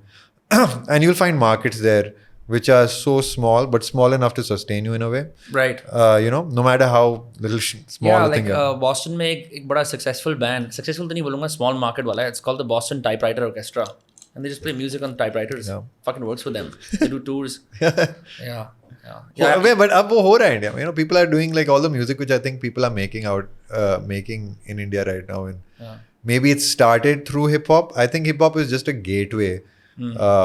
Because I think the hip hop is basically introduced a culture of doing things yourself to India. Which internet से beat उठाओ, rhyme लिखो, correct, बोलना शुरू कर दो. It takes away the whole hard part of learning an instrument, being proficient at it, and then collaborating with others and making a song. It's like a longer process, no? The technical aspect of being a band, which is a long, expensive process. You know, luckily is you can just cross that. Are you very proficient at playing the guitar? I can barely play. I'm good enough to play the songs I write on my guitar. That's literally how I approach my instruments. Like, I'm good enough to write something on them because my everything happens in my head for me. I need to be able to be good enough to recreate what's happening in my head. But I've spent most of my life in terms of learning how to produce, just have more control of the computer side of things. Which I'm sure really helps in terms of putting out stuff, because otherwise you're dependent on someone else all the time. Yeah, right? Completely. Like, if I wanted to, I'm completely independent. There's a book by Oliver Sacks, the doctor. It's called Musicophilia. Different examples later of people who are musically gifted. He covers, like, he has a psychological angle to it. He's talking about how there's two kinds of musicians. There's creative musicians and recreative musicians. So recreative musicians can hear the most complex melody and play it. Creative musicians can jam. So अगर आप उनको बोलोगे ना कि, like, he was talking about jazz guitarists. It's like कि they'll fumble, but on the 78th time they'll find the right note on their own. That whole trial and error of fumbling through a jazz. Creative musicians पे करोगे ना, recreative पे तो वो नहीं कर पाते. They're very good at producing. They have that thing where they know what note is being played. They can produce it. Yeah, and you need both, obviously, to actually make great music. It's a mix, you know, like a great band. It was probably a mix of people like that, I guess. You don't need 5 people who are creative musicians. Yeah. You need like who's the most proficient in your band, like technically sound? I would say the 2 guys in our band, Rohit and Dhruv. Rohit is possibly the most, I would say, gifted musician in our band. And not just, I would say he's also the thing I do think about, which is special about our band, is that I think, even though I take him for granted, but just standard human behavior, Khandan ban gaya basically, is that they're actually all a good mix of both. very creative, creative enough to like work on music, and just good enough to like also be able to recreate, like you said, recreate it or present it and play it. And the song is king. So we don't care about how good somebody is performing. The song is king. What does the song need? How little is your role? Some songs Karthik has to press one button. It's like for a song, and then Right. some songs he's playing the most important part of the song. So each song basically we rearrange ourselves for what the song requires. So nobody is a bass guitar player in the band. Nobody is just a guitarist. Nobody is just a drummer. Everybody can transform themselves into what the song requires. How important is being physically in the same place to create an album? Because मैं उसकी तेरी caption पढ़ रहा था, the other song People Never Change. You said Yeah. this song went through many renditions, and Yeah. since you were all split across the globe, उस वक्त पे band को sustain करना कि भाई इस गाने पे हमें काम करना है, album भी निकालनी है. How important is to be in the same room? It's kind of like the most important thing. Yeah. Yeah. So यार तुम सारे अलग अलग जगह पे रहते होगे So लेकिन. सारा end में काम, like at least you see for a lot of the songs, I end up doing a lot of the work. It's a song. To some songs, it's literally been 5 of us one afternoon. Yeah. We killed it. You'll hear the new album, for example, जब निकलेगी, वैसे भी सुनाई दूंगा. पहला गाना जो उसमें है, literally we went one night. Basically I wanted to record it outside in Goa. So I found this really beautiful old empty mansion, abandoned mansion in Goa, in a village called Corona. Hilariously. ये जहाँ पे you've probably put out a video on YouTube. Yes, right? In the Corona. that same mansion. house. Yeah. I'm like, the sound of that house is so gorgeous. And I'm like, I want to record a song here. So literally we had to get in touch with the church which owns that house. And we went to the church. I'm like, yeah, I want to record a song in your church. I mean, in the abandoned mansion. It was owned by a priest in the past. And it's like, yes, that's amazing. We've been looking to renovate the church. So you can be the first guest. I'm like, yeah, happy to pay and like take over that place. Like, हम रात को आ जाएंगे, 2 बजे रात के करेंगे, 6 बजे सुबह निकल जाएंगे. He's like, yeah. I'm like, cool. How much will you charge? And sweetly they said, 1,500 rupees. Wow. I'm like, okay, cool. We can do that. So we went, we took our equipment, सब कुछ अपना ही है. We have all the recording equipment we need. We went there at 1, 2 a.m. We sat there, started at like 2. We were done by 6. And our song was done. And we made up most of it on the spot. Like I had most of the song there. But the rest we just kept trying out stuff. Drank a little, chatted, smoked a little, had fun. Did the song. I think it's one of the best recordings we've ever made. And so there's one song got finished like that. And then People Never Change the song. I had to sit on it. 90% of the song is just me sitting on a computer, trying out different things, different ideas, playing with a drum machine. Why make a radio edit? Because I think we felt like the song, we were hoping for that song. We wanted to see if that song could get more play, and we felt like 7.5-minute song is fucking difficult to like really. People just don't share 7.5-minute songs, man. That's a reality check. So I thought, why not try giving people all the options?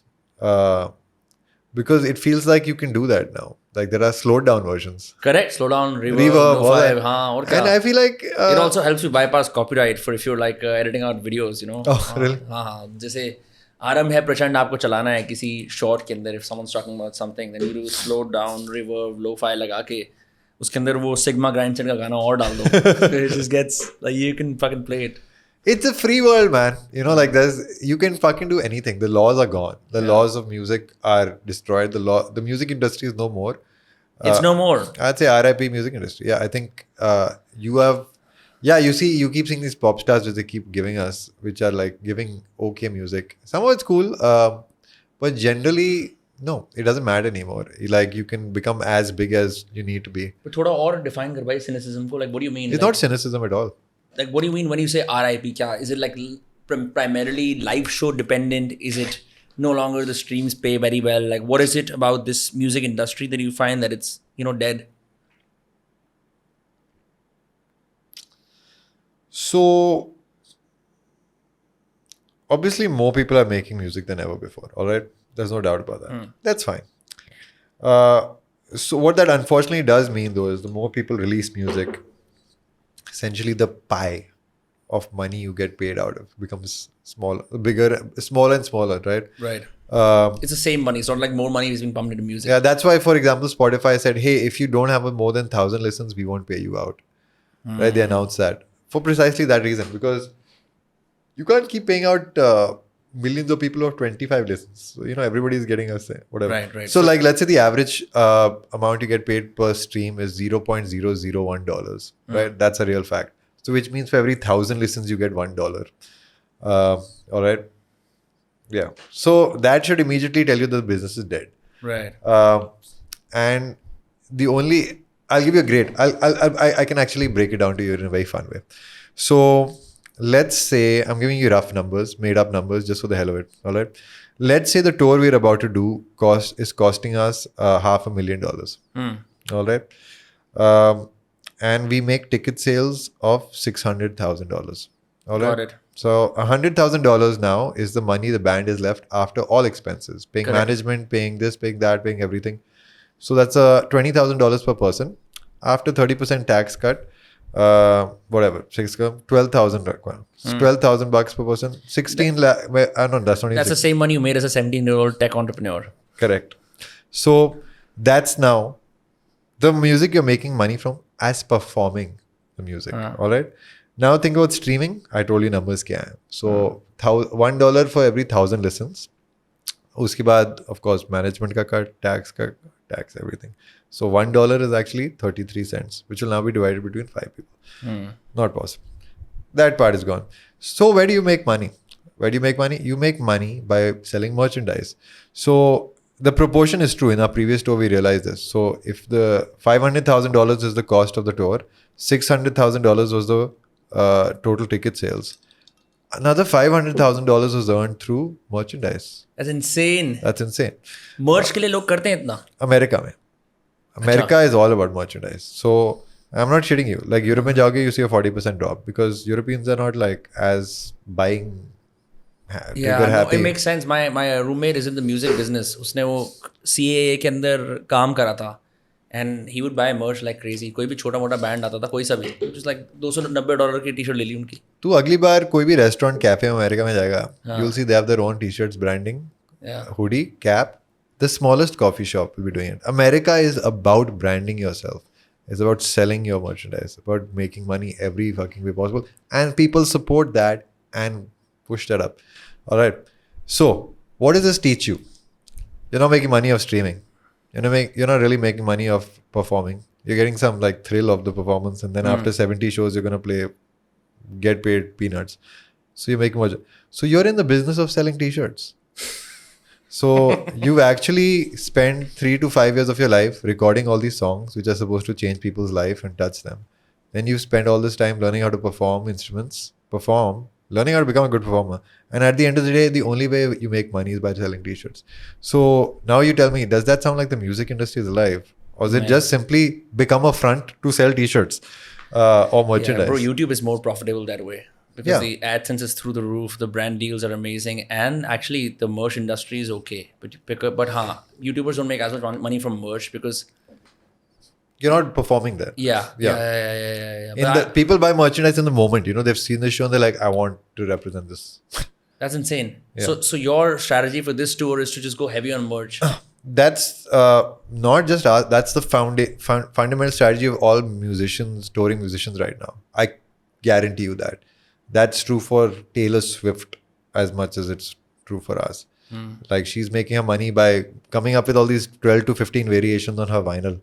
Hey, here's the pink version of the vinyl with 4 extra songs you haven't heard. Here's the purple version of the vinyl with 4 different variations on those songs you haven't heard. Because she's basically... outtake लगा देगी चाहे she was using her fan base as a customer base to buy actual merchandise of some sort. Because the tickets, in her case, I mean, the tickets are very expensive, so she makes a fuckload of money. But fundamentally, the idea has shifted. And in the past, you used to go play shows to sell your music. So you used to go play shows live, so people get excited and buy vinyls or CDs. Yeah, or and tapes. that was bang on. That was like super, like that made profitable. You money. It was more profitable than this. So CD वाले ज़माने के musicians से, if you ever meet, do they talk about the good old days? क्योंकि जिसकी CD बिक रही है, जिसकी album बिक रही है, double LP, platinum, क्या क्या होता है वो सब? I've only hung out in and met 2 people from that era, and they clearly did way better than us, because the first people I met is that band Air. Air. Yeah, it's The band Air, rock band. The French Ha, electronic ha. act. Yes. So we met them in Paris, and like they were friends of the guy's label jiske sath kar rahe the. I went and recorded their studio.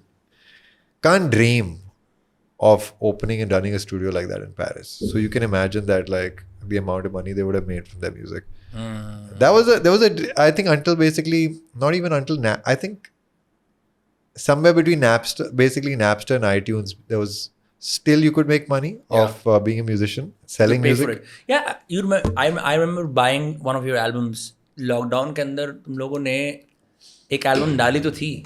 मैंने उसका band camp पे जाके खरीदा भी था. Yeah, $29 की. क्या? What was the name? It had like fucking like surreal. Oh, this lockdown pe. हाँ. Happy Holidays. Happy Holidays. Yes, Yeah. I remember buying it and like Yeah. having the iTunes file delivered to me and then playing it. Yeah. Yeah. Why are you laughing? I was like, it's such a quaint idea now. You know, like I feel तुमने like try करा था कि ये कर लेते हैं. now we said चलो no, because at least वो तो ट्राई किया है काफी बार यार. मैंने क्या ट्राई मार्केटिंग चीजें ट्राई की थी ना initially, like even cinema would cost $1,000 to download. I was like एक जूतिया 2-3 जूते खरीद लेंगे, देखते हैं क्या होता है. You never know. And it's always fun to have these like marketing experiments. But ultimately, when you whittle it down, people are they just see music as something free, like something which occurs in the world, like air. Like a service to the world. I don't blame them. I see. I think like me and you are perhaps the kind of people who treat music more seriously and think about more seriously. And for most people, it's the background of something in life. So they never thought so much about musicians and the industry and period, which is fine. I'm not sitting here thinking about the plumbing industry. I get it, you know, like in many ways, I don't think there's a fundamental difference between musicians and plumbers. There really isn't, you know, there's no like, because one's in arts, like, let's not do that. But it's become very difficult to get paid as a musician. So at the plumber ka kaam kahin ja nahi raha. He's going to be paid. No, but have you ever listened to an album cover to cover without checking your phone? I have stopped listening to music completely. So I'm a terrible. सुनता ही नहीं है गाने. मैं तो सुनता ही नहीं हूँ. कभी occasionally I'll put on some ambient album like Aphex Twin वाला है. कोई Brian Eno की कृपा अगर बरस जाए तो. हाँ, exactly. नहीं, मैं तो सुनता नहीं हूँ. I like something like playing in the background if I'm cooking. Like usually like I said, some ambient music. Yeah. मैं तो सुनता नहीं हूँ because I go into hyper analysis, comparison, all that. Like, bro, I don't have that inner atma like peace where I'm like, you know, tu apne mein. It's not like that. I've met like younger musician friends with थोड़े और छोटे rap और पूरा इसने ये album निकाली, इसने ये album निकाली. It's like very much part of the scene. If you don't listen to music, what is the reference for sound? Does it come from inward or is it an expression trained over time? It's, if I really give you, and I've analyzed it, I would say it's distorted memories. Where और वो skill में कैसे transfer होती हैं? It's a moment in time which I will remember. So let's say I was high at a club in Berlin. All right, I got too high and I went and sat on some bench outside. And the echo of the sound which I hear and something like a tune playing in my mind. So like I can tell you right now, music plays in my mind all the time. Yeah. So I am always hearing music in some form if I'm walking around. So sometimes the way I make music is I mix it with reality and what I hear in my head. So there's always something playing if I'm walking around. So I try to remember that, maybe the voice memo, you know, like, मतलब अगर कोई कीर्तन चल रहा है background में, for example, I'll be like, ये सही है. So I'll make myself a voice note, be like, इसकी groove सही है. And then if there's some sort of melody which is playing in my mind while this is going on, I'll hum it out. So I've created some sort of pointer or some memory of that moment. Yeah. And you can remember it exactly when you were sitting on the that's why I'm giving myself a voice memo. So it's like a little marker. Yeah. a marker. So when I play now, let's say 1 year passes, I'm like, dekhte hain kya ho raha hai? Voice memos mein, and I'll start going through them. I'll be like, oh, that's nice, and I'll hear myself humming, and I'll hear that a kirtan sound in the background, jagaran chal raha hai. I'll be like, this concept is cool. Yeah. Let's see if this has something, and then I'll start working on something like that. So it'll take me a long time, but that's my approach to music. It's less of, and then sometimes I actually hear something, a great piece of music, and I'm like, that's a great idea. And sometimes, I'll try and insert it into my music, but that's become more and more like reduced over time because I've just started appreciating less and less songs. The time I do hear a song, I'm really like, look, it has to have something which captures me. Doesn't mean it has to be a great, brilliant song. Right. It's just something about it. I've just become better at figuring out what I actually want to hear. Does that make sense? It makes sense. Yeah. हम लोग, my friends and I, for one of my friends' birthdays, just he wanted to eat some meat, so we went to Kake the hotel, Safdarjung में. CP में original होता अच्छा वहाँ पे original है. I had no idea. So I'm sure some people are going to be like, CP भापे भी है उसके साथ. भापे भी. So हम वहाँ गए, and then we ended up going to Bangla Sahib for the heck of it because he's not religious particularly, but that night he just was very happy that he was surrounded by his friends. So after eating his meat, he wanted to go pray, sit in the Gurdwara. तो वहाँ बैठा हुआ था, and हम लोग by chance अंदर चले गए in the actual hall जहाँ पे गुरु गोविंद वो रखी होती है, सब कुछ रखी होती है, गुरु ग्रंथ साहब. And to my astonishment, हम मत्था टेक रहे हैं और वो बोल रहे हैं जो बोले सोनियाल सत श्री अकाल. पीछे ऊपर ना in the balcony, they've got these 2 balconies up there Bangla Sahib के अंदर. वहाँ उन पे एक या तो नगाड़ा है या बड़ा सा एक ड्रम है, बहुत बड़ा ड्रम है. एंड दिस डूड जो उसमें काम करता है गुरुद्वारे में, viciously drumming at it, and the sound is so strong, ऐसा लग रहा है वॉर का ब्यूगल बज रहा है. Cool. And I got transfixed. I was like bro क्या क्रेजी साउंड है. एंड देन आज हम बात कर रहे थे, लाइक ब्रो ये वृंदावन में ये वाला मंदिर अच्छा है, वो वाला मंदिर अच्छा है. I realized that these places of worship can be fantastic, reference points and origin stories for songs for musicians. Yeah. But it's a very uncanny choice, right? Like you do it a lot. I don't know many friends who just go to mandirs to hear कि मैं भजन को कैसे incorporate कर सकता हूँ गानों में. Yeah. I don't know. It feels like a very natural choice. Because, I mean, if you really go historically speaking, so much of music started in the spiritual space. So Western music is just music which was funded by churches, and God is basically just music to like, for what they consider their God and stuff like that. There's something, I don't know. It's even a club is a temple, like jo andar ho raha hai is this weird trance vibe going on. People are accumulating, they're doing this thing together. There's a community aspect happening. They're letting their guard down, They're like, losing themselves. all this is the common thread between, for me, this is the things I enjoy in music. This is different for everybody. So I find myself attracted to that, and I find myself attracted to singing. I love singing. I love hearing people sing. So there are just these indicators of these hooks which I'm looking for in my life. Any memorable mandir concerts that strike out to you as like fantastic, where you're like bro, क्योंकि वो जो मंदिर के singers भी होते हैं, कभी जब पंडित भी भजन कर रहे, वो हवन कर रहे होते हैं, उसके अंत में वो एक आरती गाते हैं, sometimes they go into a trance. वो कुछ शुरुआत तो करते हैं नॉर्मल मंत्र से, but then one of them goes into a different tangent और चला जाता है. ऐसी कोई खास कहानियाँ याद आती हैं? Man, one of the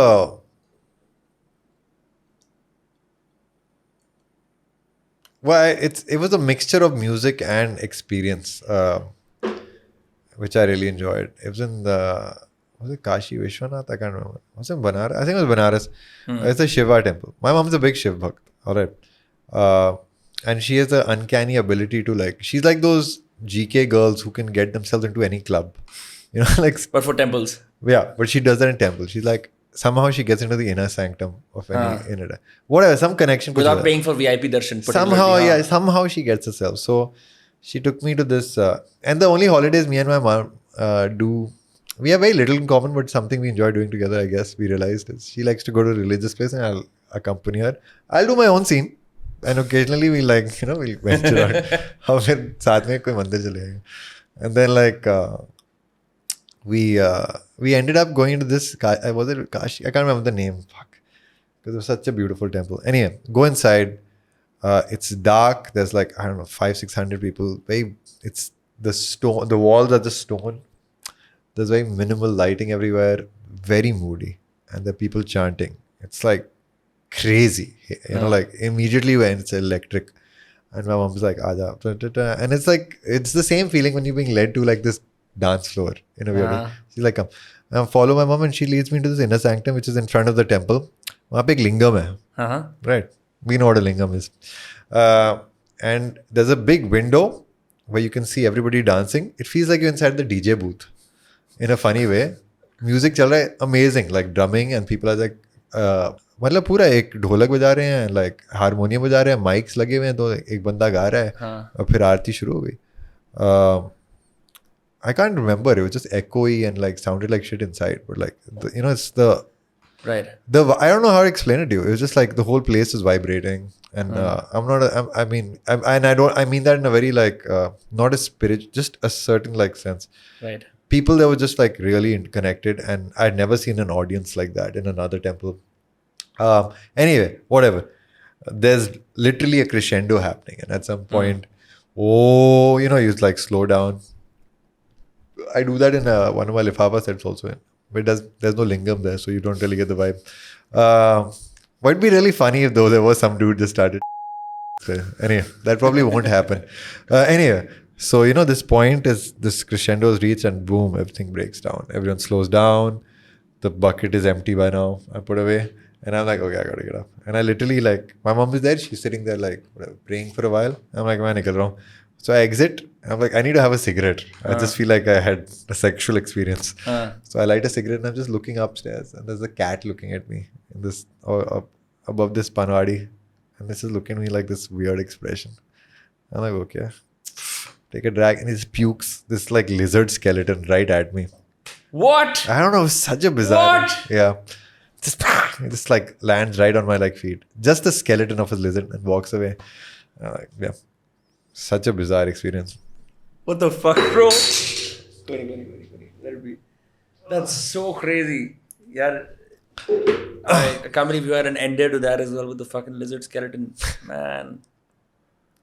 Damn. Very special places. I mean, whatever. The temples are temples, I guess. But like I was telling you.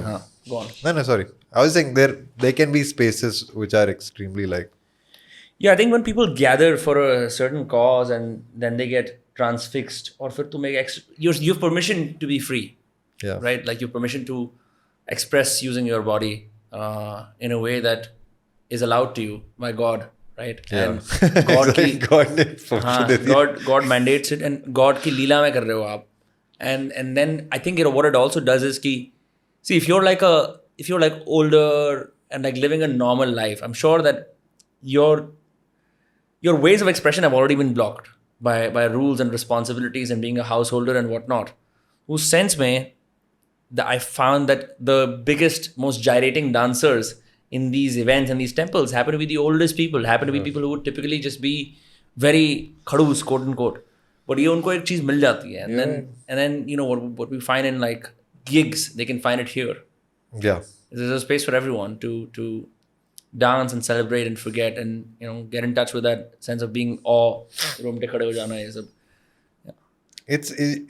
I think it's also connected to like something you were talking about earlier. Like it would be so therapeutic for so many of our parents to have some of the experiences which we had as young adults. Some kind of a therapeutic psychedelic experience. Yeah. Right. In like a whatever, something they didn't get experience at a formative years in their early adult age or whatever. Yeah, there's a book by Aldous Huxley which is called Island. उसके अंदर जो भी बच्चे होते हैं, they have a rite of passage which we don't have right now in our societies.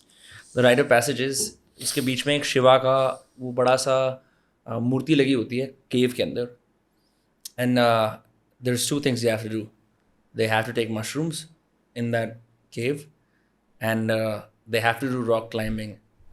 It's strange. But the explanation is that you want to know yourself and who you are. You want to know God, and you want to know death and life. And that rock climbing is a testament to that. Oh. It's like, so So instead of saying, okay, you're a man, तुम्हारी ये जिम्मेदारियाँ responsibilities हैं, तो उस तरह से, या तुम एक औरत हो, you just started menstruating, biological process. Instead, you make it in a way so it's societally you're conditioned to understand the things that are most important, like yourself and God, Atmagyan, I guess. Exactly. And life and death, right? Because we don't value death so much. It maybe comes close to us when we have a sick relative or when we have a life-threatening accident, but death really hovers in the far distance until we're older. But if you can get children to experience that in a heightened state, when they're on mushrooms, I mean, that surely does something. It's a fictional society. Yeah. For now, anyway. For now. I hope. Abhi to yaar, I mean, you were in America. Did you find like seekers who were very, very pro psychedelics, really enjoying their lives and like just chilling? I mean, that stuff is practically becoming legal there. Retail, everything. Yeah, I don't know how I feel about that. I feel like these kind of things should be ritualistic. They should, they should not become some sort of recreational thing you do like every weekend. I agree with you 100%. Like they should very well be important events in your life when they happen, because they're so powerful and they can be so powerful.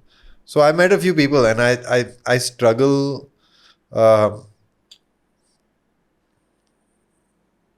I disagree with their opinion, their way of. I think a lot of people are, for example, trying to microdose mushrooms and talking about having more daily sort of productivity, whatever that word means. That's very common in the tech world. Yeah, and I think that's to me that's a very misguided approach to using something like that. It's because you have a purpose for it. It's like I'm doing this to be more productive. I don't know. Maybe I'm wrong there. Everybody has the right to do it the way they want to. You're basically co-opting what has always been considered sacred and has a rite of passage and is ritualistic, like you said, into finite blocks of productivity. So you can extract more out of your per hour. Ki bhai, yeah, that's so weird.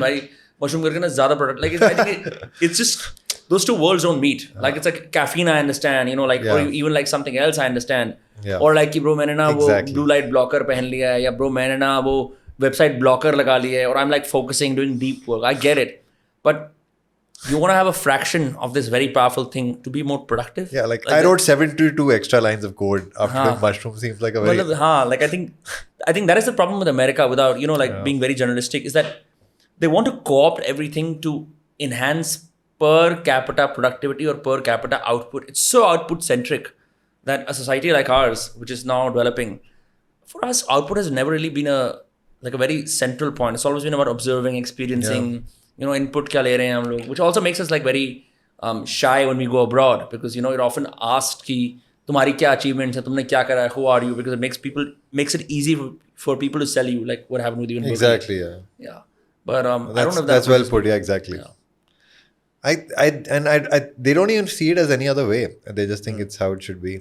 But that's the flip side, I guess. So many people had discussions along the same route, because I think a lot of people like to compare Europe and America, where Europe also gives more value to time with yourself, leisure, exactly. Like value this and that.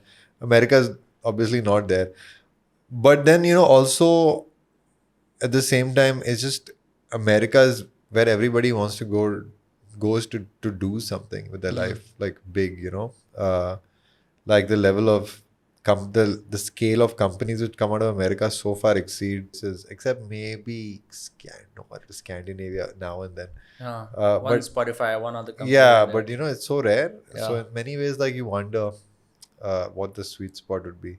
But yeah, basically 100% basically agree with you. America has this strange relationship with with everything. I think it's an all-consuming nation. I think my enterprising nature really got a amplification when I got to America. मौका था करने का.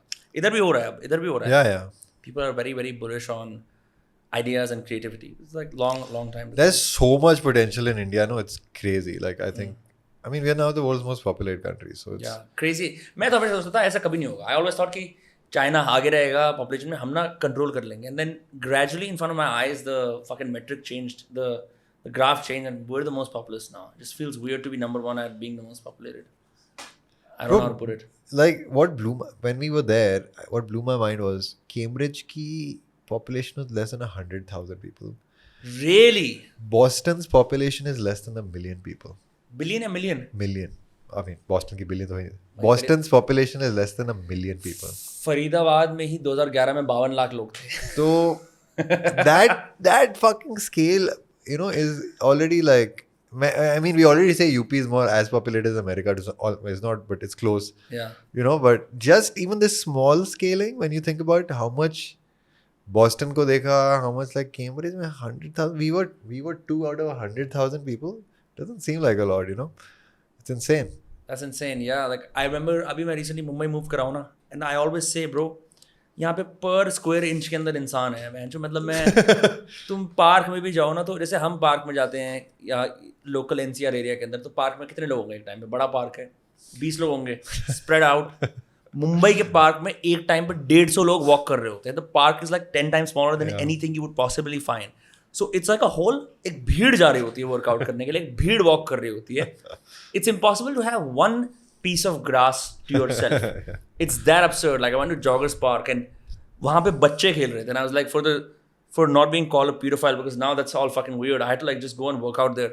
I could find this much grass, इसके अंदर आधा कीचड़ था और आधे nettles थे. मैं वहाँ वर्कआउट कर रहा था. जगह नहीं है बहनचो. And it's just that people just want to move to these big cities more and more and more. Yeah. Yeah, it's fucking crazy. That's crazy misguided like approach हमने ले लिया. But अब ये बोलने की बात है क्योंकि we already live in the city, but at some point it will break. I think that idea has. Mumbai is crumbling, bro. Mumbai infrastructure is trash. हमारा पानी ऑफ हो गया था. हमारे पानी में टाइफॉइड आना शुरू हो गया आरओ वाले में. तो हम बिस्लेरी से पी रहे हैं. हम पे कर रहे हैं अपार्टमेंट के लिए जहाँ पे हम रह रहे हैं. सुविधाएं उसमें लिखा 24 आवर बैकअप. 3 घंटे के लिए लाइट चली गई. मैं हम इतना पे कर रहे हैं, उसके बाद भी like the infrastructural load on Indian cities is just next level. But do you plan to stay in one place in India now, या फिर अभी no permanent residence? अभी we would ideally like to set up some sort of base in, I think, Goa. Just as some small. Again. Yeah, just I mean, abhi me and my wife are like really considering trying to move outside India. Yeah. Because I think it's something we wanted to do for many years. Hopefully, maybe next year we'll try to shift to London for a bit in our life and see क्या होता है. But as far as some base, because नहीं तो कुछ घर ही नहीं India में. At least I feel like Goa में छोटा अपार्टमेंट भी होता है ना, कुछ होगा. कहीं तो फर्नीचर डाल दें यार, अभी सारा स्टोरेज में पड़ा हुआ है.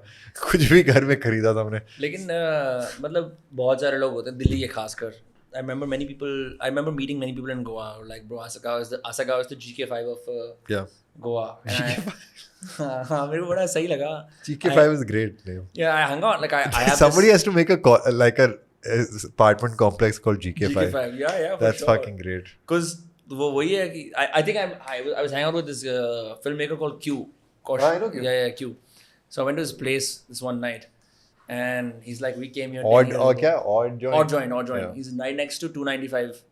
295 नहीं क्या है वो? 295 Villa, that bar. Yeah, whatever that place is in Asagawa. Yeah. So I went to his place. He's like, all these Delhi and Mumbai people have come and made their GK5. They've come here with their Punjabi food and their restaurants. Going on a rant. So listen to him. बेचारे बंगाली आ जाते पहले. हाँ भाई, उसने बोला था मेरे को GK5. He was the one who coined the term. That's good. But I ended up drinking so much at his place. Yeah. Because I was just on a retreat for my own self in Goa. मैं भी बहुत काम कर रहा था, गया था. Then I ended up crashing my scooty that night. मैं जो कहीं झाड़ी में गिर गया जाके. 2 फोन थे मेरे पास. एक फोन झाड़ी में गिर गया, कुत्ते भौंक रहे हैं, हाथ पे चोट लगी हुई है. I was like, कल देखेंगे. एक फोन वहीं छोड़ के went back. When I came back to my villa and I was like, भाई एक फोन तो रह ही गया था. So I go to Google Android Finder. हाँ, Find My Phone करता रहता हूँ मैं. और मैं सोचता हूँ कि नहीं, ये भी हैंगओवर ज़्यादा है. तो फिर क्या होता है कि धीरे धीरे 1 घंटे में मैं उठता रहता हूँ और फिर मैं फाइंड माई फ़ोन करता हूँ. लोकेशन कहीं उधर ही है. उसकी बैटरी ना 18% से 16% हो रही है, 14% हो रही है, 9% हो रही है. At some point in the evening, I wake up and I realize, bro, you know, that phone was a bad omen anyway. मतलब उस पर फालतू में मेरे को लोग परेशान कर रहे हैं, पुराना नंबर है. Let's just, you know, मैंने यहीं से उसका सारा डेटा नष्ट कर दिया. And I was like, fuck it, this is my phone. नष्ट कर दिया. I love that. नष्ट कर दिया, bro. This was my backup phone, but this became my main phone then. But then I went to Asakao ke restaurants, Gunpowder, Izumi, यहाँ सब गया. And I started talking to locals there, you know, because I had no phone. ये phone का number किसी के पास था नहीं. So I started interacting with the locals. And they started saying कि bro, many people think they want to move to Goa. बहुत सारे लोग चाहते हैं. हल्का सा उनको टेस्ट मिल जाता है नॉर्थ गोवा का. थोड़ी सी वो आसगांव की लाइफ, थोड़ा वो मॉडल के पार आश्रम देख लेते हैं. They're like, this is so good.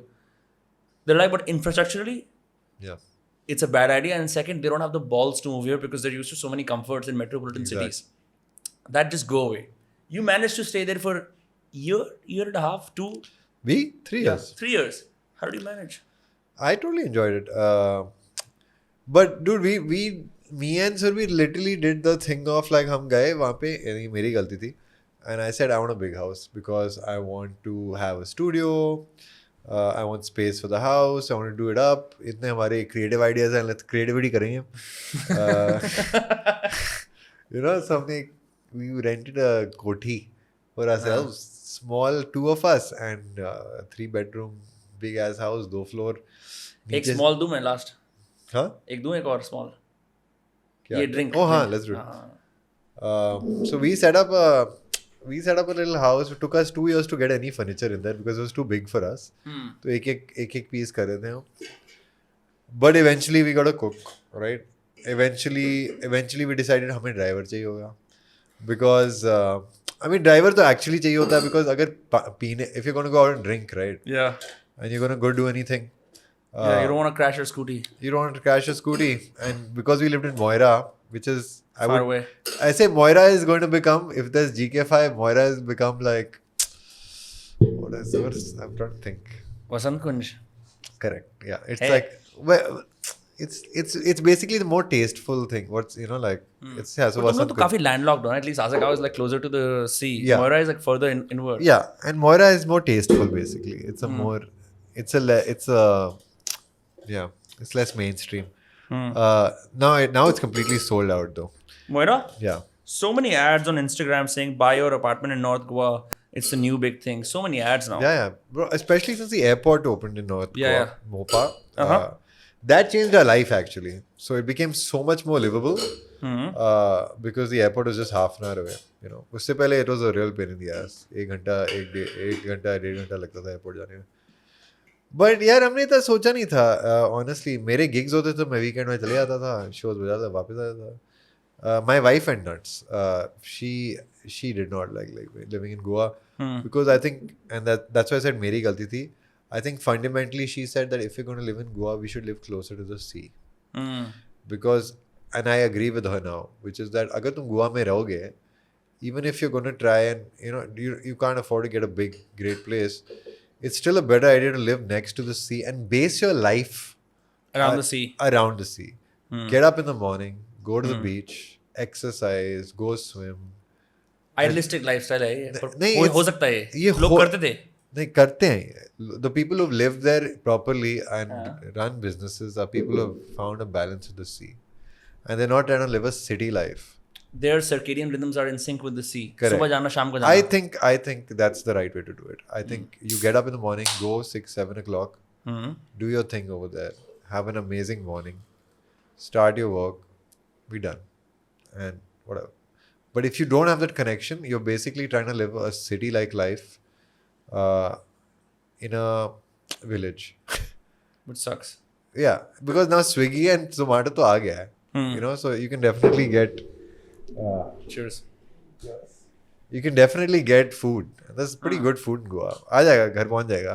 Yeah. But you know, it's unnecessary. So ultimately, I think the people who are choosing to live simpler lives and find more outdoorsy stuff to do there are the people who are going to be happier over there. And hopefully, when we go and live again, if we do, I think that's the difference you would make. So it's really about how you choose to live in Goa. Yeah. I think you need to. It makes sense, like the reason I moved to Bandra West and not other places because I wanted to be close to the sea. The sea is, even though it's 10 minutes away, it makes all the difference that I have access to the sea. मैं वहाँ की sand तो मेरे को वर्सोवा में मिलेगी जाके जिसमें मैं चल सकता हूँ because everything else is like just black or like उसमें I met this friend of mine. He's like, don't ever do barefoot running on Juhu Beach because I was doing barefoot running. मैंने गलती कर ली, मैं Juhu Beach के पानी में चला गया. and fucking like disgusting plastic stuck to my leg, and I had no idea. It's like, मैं क्या कर रहा हूँ इस काले पानी में जाके? This is Mumbai, man. What the fuck am I doing? He's like, don't ever do barefoot running, because my friend was doing it and he had hepatitis A from a Needle, syringe. yeah. हाँ, तो वो बहुत common चीज़ है. But just being close to the sea, you've had a long day, a hard day, a tough day. Seeing that horizon, no bro, जो वो horizon होता है, that infinity, even though it's like marred by some oil rigs लगा रखी हैं, कुछ और लगा रखे हैं उन्होंने drilling stations, even just that, I think that's such an ancient impulse. Whenever human beings saw the sea and they saw infinity, it's very relaxing, it's very restive, that I don't think any amount of gardens can cut through. ऐसा मुझे लगता है. Yeah. मुझे समुद्र पसंद है इसलिए. I think I fully agree with you. That and the mountains, at least for me, is like now it's become the sea. Pehle mountains hota tha, but I've started to agree with that, because especially at the tail end of our time in Goa, I started doing that thing of going every morning to the sea. Every morning, no matter how long it the took. beach was 45 minutes away from my house, so it was not a joke. But I realized that, what the fuck am I doing here? Like, let me do it. So I would go 45 minutes, and every morning I would reach the beach and be like, why wasn't I fucking doing this every day? Because this is making me feel so good, feel so happy, feel so relaxed, feel so more productive, everything. And I realized that's basically it. You want to live in Goa, make a relationship with the sea, and live somewhere. Don't try to live in the city. I think in terms of infrastructure, it's pretty good, man. Light, I mean, I don't know, I found it pretty good, the infrastructure. The people are super cool. It's clean, smells nice, it's beautiful. I think it's just fundamentally one of the most beautiful places I've seen in the world. Really, in the world? In the world, You've man. been to many places. It's just such a beautiful place. Like, जब भी मैं abroad जाता था कभी-कभी shows बजाने के लिए और फिर वापस दिल्ली आना पड़ता था, immediately मुझे depression हो जाती थी. Immediately, just as I would like start the descent, and I would see you would not play ये दिल्ली है मेरे यार, ये तो देश. At one time that actually happened to me when I would get really patriotic, and then because I'm almost Swades, as we used to call it. That movie is so good upon it. Swades, okay. Yeah. Yeah. And then it was like Delhi aa gaye वापस हैंचो अभी होगा. Now it is like 999 pollution AQI चल रहा है. Like there's nothing to enjoy here. लोगों की hostility. Yeah, I don't even like what can you. There's much I love about Delhi, but where I drew the line is like, I can't live in a city anymore where someone who has as many allergies and breathing issues as I have. I can't live in a city which is fundamentally poisoning me more than my cigarettes are. So it's like kahin na kahin to line draw karni padegi. So at least cut that out, and we had to go to Goa. That's for like, I need some fucking, and unfortunately got to Goa and the allergies were worse, because apparently that kind of humidity didn't suit me either. Damn, bro. Yeah, I get fucked everywhere. I'm just not.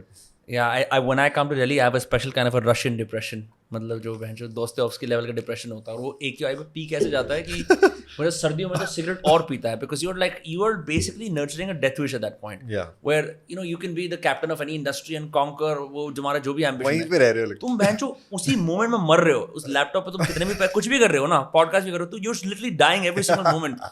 I can't fuck, so I just go ballistic. I go even further कि बहन जो क्या है, 10-15 cigarette P तू खत्म हो रहा है. It's so satisfying कि मतलब तुम जितने भी अमीर हो दिल्ली में, जो भी एटलीस्ट तुम्हें वही हवा फूकनी पड़ेगी.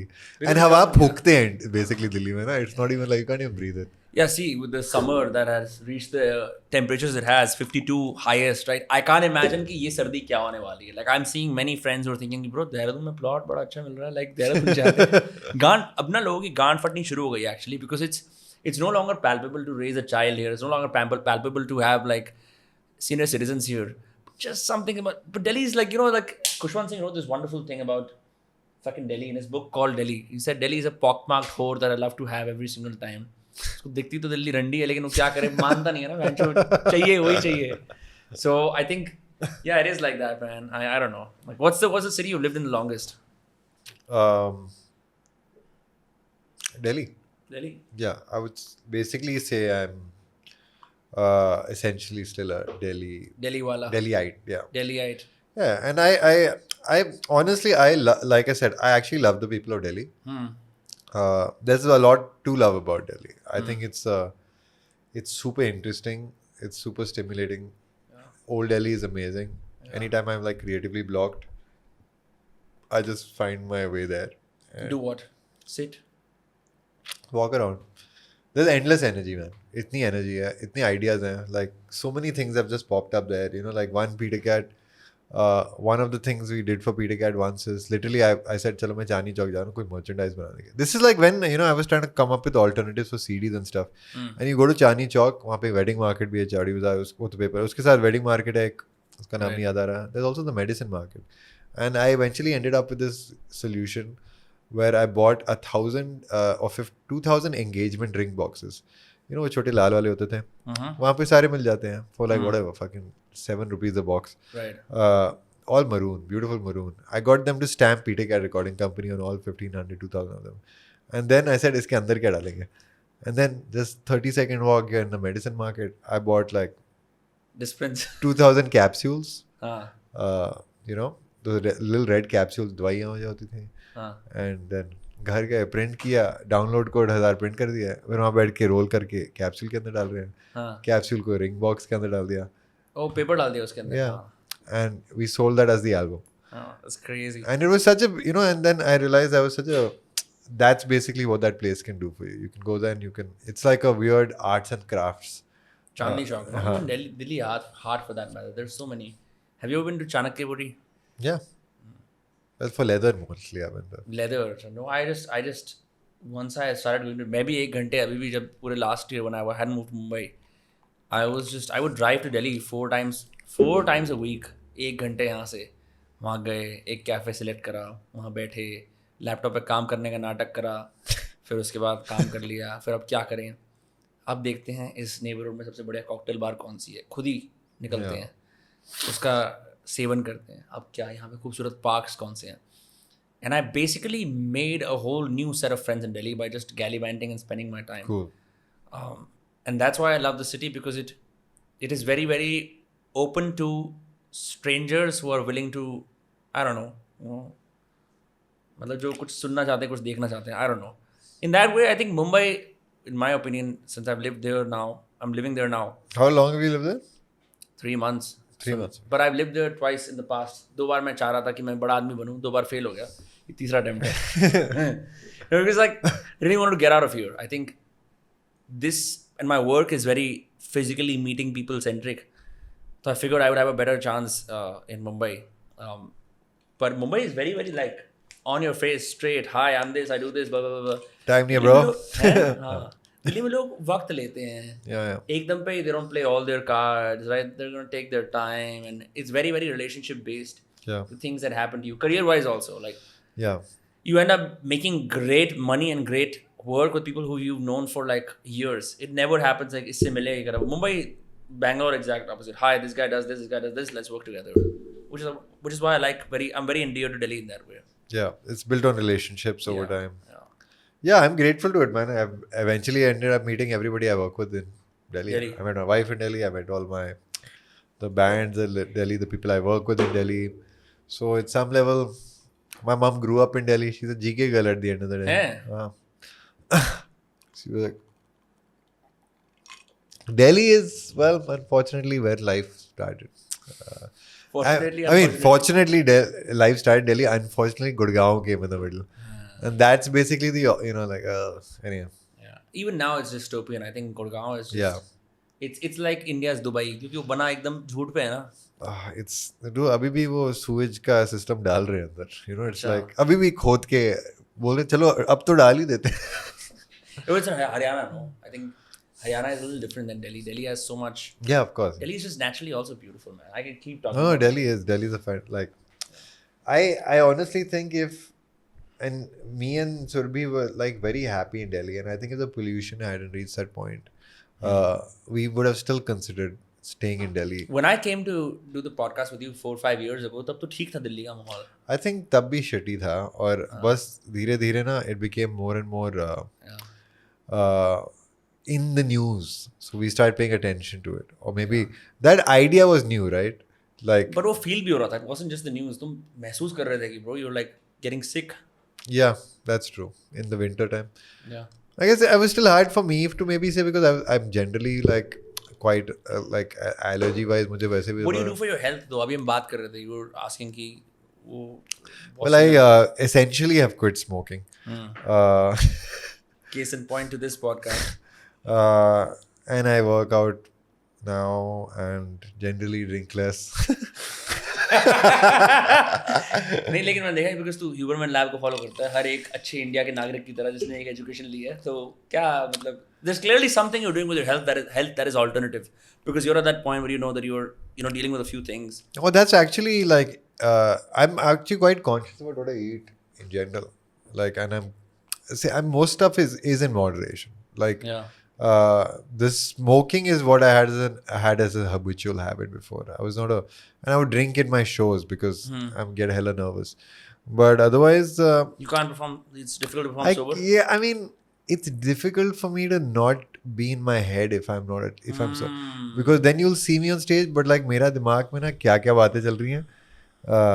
I've struggled to make it like silent and focus on the task ahead. Maybe because I've got used to singing, so like it doesn't take everything for me to sing. Right. But I want to, I want to be in that emotional state where I can sing. And it's easier when you're, of course. Also, at some heart, I'm a nashedi, so like I'll replace one nasha with a Cheers different. to that, bro. I'll replace one nasha with a different nasha. That's all. It's I can't get rid of that. So at some point, it was like this happened to me. I quit doing something and immediately took up chess. And then I started doing chess 8 hours a day. Like, my wife is like, this is insane. Yeah. And I'm like, it's chess. What's wrong with chess? कोई नशा भी नहीं, no health damage. कुछ नहीं है. Yeah. कुछ नशा, except there is, of course, there's an addiction. It becomes a new addiction. Yeah. So essentially, I'll just like change from addiction to addiction. I think it's an obsession that needs a channel, and कुछ कर नहीं सकते और. Yeah, and it's something which needs. I need my brain to like constantly be. Do you play pool? No. No. Okay. अब pool table भी तो होना चाहिए ना पूल. हाँ, अरे यार भाई, एक बार मेरे को ना यहाँ पे बोर्डम में ना, in my peak boredom before I moved out, I got such a bad pool addiction. I would go to pool halls every single night for 2 hours, just fucking play pool badly, keep playing. और pool halls के अंदर ऐसा वातावरण होता है, सबसे घटिया हरियाणवी गाने चलते हैं, सबसे गंदी गालियाँ होती हैं, सब लोग वहाँ पे दारू पी रहे होते हैं, सब बदतमीज होते हैं. But there is a understanding कि दूसरे बंदे को हरास नहीं करना है, तुम्हें हरास नहीं करना है. और उस गलीच डिप्रेव्ड डिजेनरेसी के अंदर जो तुम 8वीं 9वीं क्लास में देखते थे, there is peace. And I don't know, like I've tried the whole like extreme sobriety, extreme sanity vibe. It doesn't work out. Life just feels like a dud. Boring as fuck, bro. Like even your mind becomes boring at that point, right? Because you're not fighting against some great neurotic tendency. तुम बस ठीक से हो. Yeah. चल रही है गाड़ी. And I've really struggled with this as a songwriter also. Like I feel like some of my best ideas have just happened when I was high or something, at least drunk or high something. So I always worry कि I hope I don't make that connection कि ये तभी हो सकता है if I'm drunk, or I can only do this if I'm high. But in many situations I realize that's still kind of true. So how do how you sort of balance that in life is definitely something I'm curious to like explore, because going forward as I get older and older, I'm basically thinking I want to try having this system of like set periods where I'll be this unhinged, completely like self-destructive, full degree nashedi human being, and really like take everything out and then come back into this. That's something which has kind of worked for me. It's a schedule bender. Yeah, and it's kind of works for me because I need it. Yeah. Like the longer I go on and on in this sort of trying to assimilate into society properly, not just assimilate into society, assimilate into even my own life, like with my family and my wife. Adjusted to wake up at the same time and say, I'll take care of that bill. Payments are on time. It starts adding up, man. Yeah. It's eventually and luckily my wife has also realized that, she's like, he needs this. A schedule bender. He needs to figure out his way of managing. मेरे को तो बहुत पसंद है. I think whenever I find a little certain brand of something that only is available in America here, I schedule a bender. तो वो जब तक खत्म नहीं होता तो मैं बोलता हूँ कि अब और कोई काम नहीं होगा. और वो Zoom meetings के link चले जाते हैं. Hey, are you coming? नहीं हो रहा bro. आज नहीं आ रहा है. Because you यार पता नहीं. I don't know. Like there's so much fucking advice out there on how to overcome a creative block, on how to be a fantastic creative, on how to live your life well, and it's usually the same set of fucking prescriptions. Man, जब meditate करो, सुबह जल्दी उठो, ये सब करो. No one accounts for the wildness inside us. There is no prescription for wildness. It's a man must simply make sense of his wildness and find the time to express it. कोई भी आके बाहर आपको ये नहीं बोल रहा कि हाँ यार आप 5 दिन ना आउट हो जाओ. Yeah, because no wild person would sit down and write a fucking description like, hey, these are the things you need to do to be creative. See, like, it's just not what you would expect, Yeah. It's people who have to deal with this savagery or some shit inside of them. Yeah. They'll find an excuse. So either you figure out how to schedule it in your life in order to adjust it and to deal with the people you love, and like hopefully they understand how you are. That's the only thing you can do. I think honesty is what I'm trying to say is like the best way to deal with this is being honest about it. Honest with your partner, honest with even your family to some degree, to whatever degree that's possible. But at least with your partner, you should absolutely be honest, because I've gone through this stage already where like I had to put on a facade, of this. I'm not a psychopath or a sociopath, but I'm definitely someone who has this like, there's a कीड़ा है, मतलब कहीं जाना है, ये चाहिए, I need this, so whatever that is. And so it became important. It became more and more imperative to be honest about like I need to manage my music. What it is that drives my music and my art is something which is not going to be something which can function well in society, can function well in these systems. It must come from a different place. Yeah, it's coming from a different place. I'm not one of those disciplined artists. I'm not John Mayer, who seems like a very well-adjusted human being. You know what I mean? Like gravity, like making that kind of music is never going to come out of me. Yeah. Like I want to use physics as a metaphor in my life. That's just boring as fuck. So at some point, I know all my art, all my music is going to rely on me being extremely vulnerable, extremely unhinged at some point to be really comfortable with like coming up with it. Are you going to play suddenly at the next few shows जब वो होंगे every single time? Yeah. And every show, bro. तू process कैसे मतलब उससे process करेगा इस चीज को? You sort of already processes when you played the song because you're talking about your father's death. Yeah, it's there are like some shows where I process it more, some shows where I process it less. But you're still doing that. I still, if it's the act of performing is the act of acting. Each time if you want to give a great performance, you are channeling the emotion of the script. Let's call it script for now, but like essentially correct. There's another song I have called Remain in Me. Same. Yeah. It's related to that, yeah. Yeah, and actually the recording is a complete disappointment. I would consider that one of the greatest failures of my life.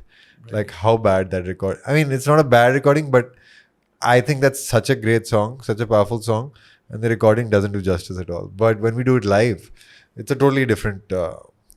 Because everything I fucked up in the recording, I try to correct in the live. And there are many times I've performed the song live. I'm like bawling on stage, and playing this. Really? Playing this. Yeah. How did you fight back the tears and keep playing? No, I don't. At some point, you can hear my voice crack, and that's crazy.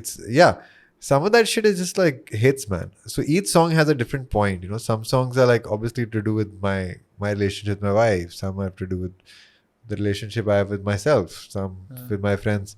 And at different shows, depending on what my emotional stage is, since, like I told you, I'm a semi-neurotic human being. So her gig might have a different, like, some other shit is going on.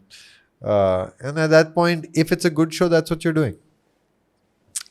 And I mean, that's what it's called, a performance, at some point. But this processing through music, does it help you on a daily life to be more relaxed and comfortable? Not at all. It's just something which I do. Yeah. It's not at all some therapeutic thing. Yeah.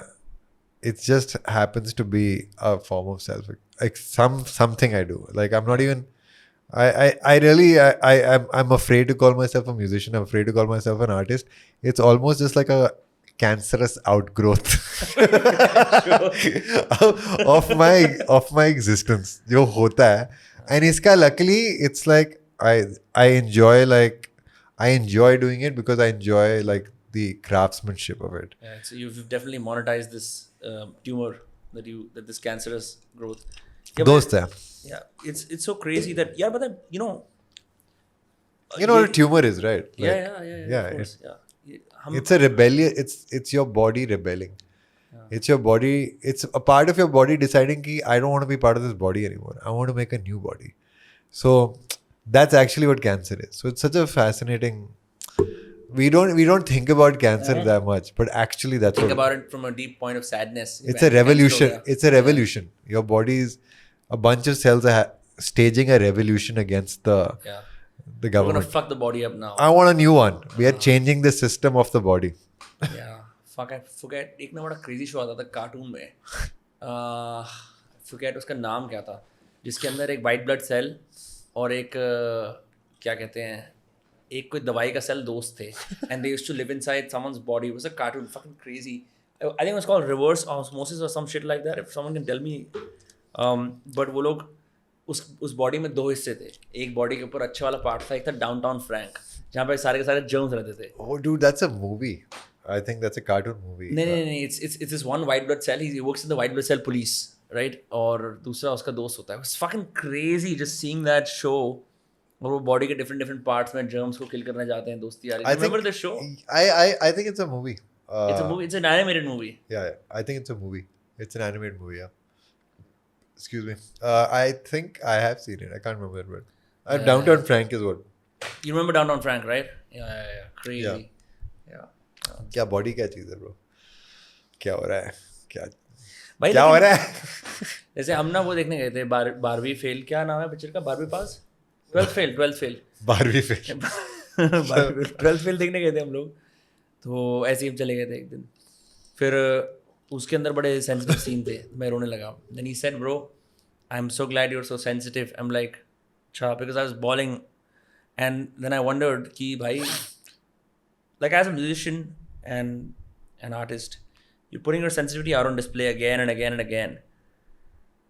Does it not like affect you? मेरी सारी बातें बाहर है दुनिया में. मतलब मेरे अंदर क्या चलता है, कैसे चलता है, अब मेरी ये सेंसिटिविटी है, यहाँ मैं ख़राब हूँ, यहाँ मैं परेशान हूँ, ये मेरी hopes, aspirations, and in song also, you know, it's like a veil, it's like a moan that the world can see at all times and stream it.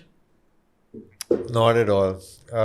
I'm so like I'm also slightly hammered now. But Let's go. Let's think about this. No, I think I'm so caught up in my actual day-to-day life, जिसमें अपनी tension है, इतने stress हैं. See, I'm hyper stressed human being. So I have constant things I'm anxious about and think about. Like what, bro? Everything, yeah. Even what people are, what my little mini dynamics happening with my band, or my mini dynamics happening with my wife. It's just these constant things, like the whirlpool of life, your personal life. I'm just stuck in that, you know. Constantly dissatisfied, constantly like this and that. Basically, koi inner peace zero. All right. That's fine. Yeah, that's way. That's so for me, formula like for greatness. Yeah, whatever. But like the music part is just like I told you. It's just I'm just satisfied with it that it's there, and it's basically it's just this leaking part of me, you know. That and I guess in a way it helps. Just it gives me some direction to put all this extra energy, extra like mental space, all that stuff too. It's just I don't know. I treat music in a very weird, non-artistic, maybe still kind of spiritual way, but I'm not sure what it is. Are you trigger happy to jam at any given point? The music takes precedence over sleep, food, everything else. No, not at all.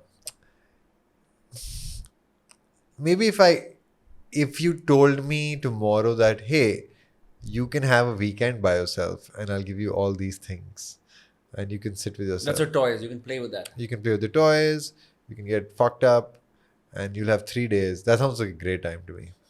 To me, basically, someone tell me you have this weekend, you have a bunch of instruments, recording instruments, you'll have an engineer, you'll have all this time to yourself, do whatever you want. That sounds like a good time to me.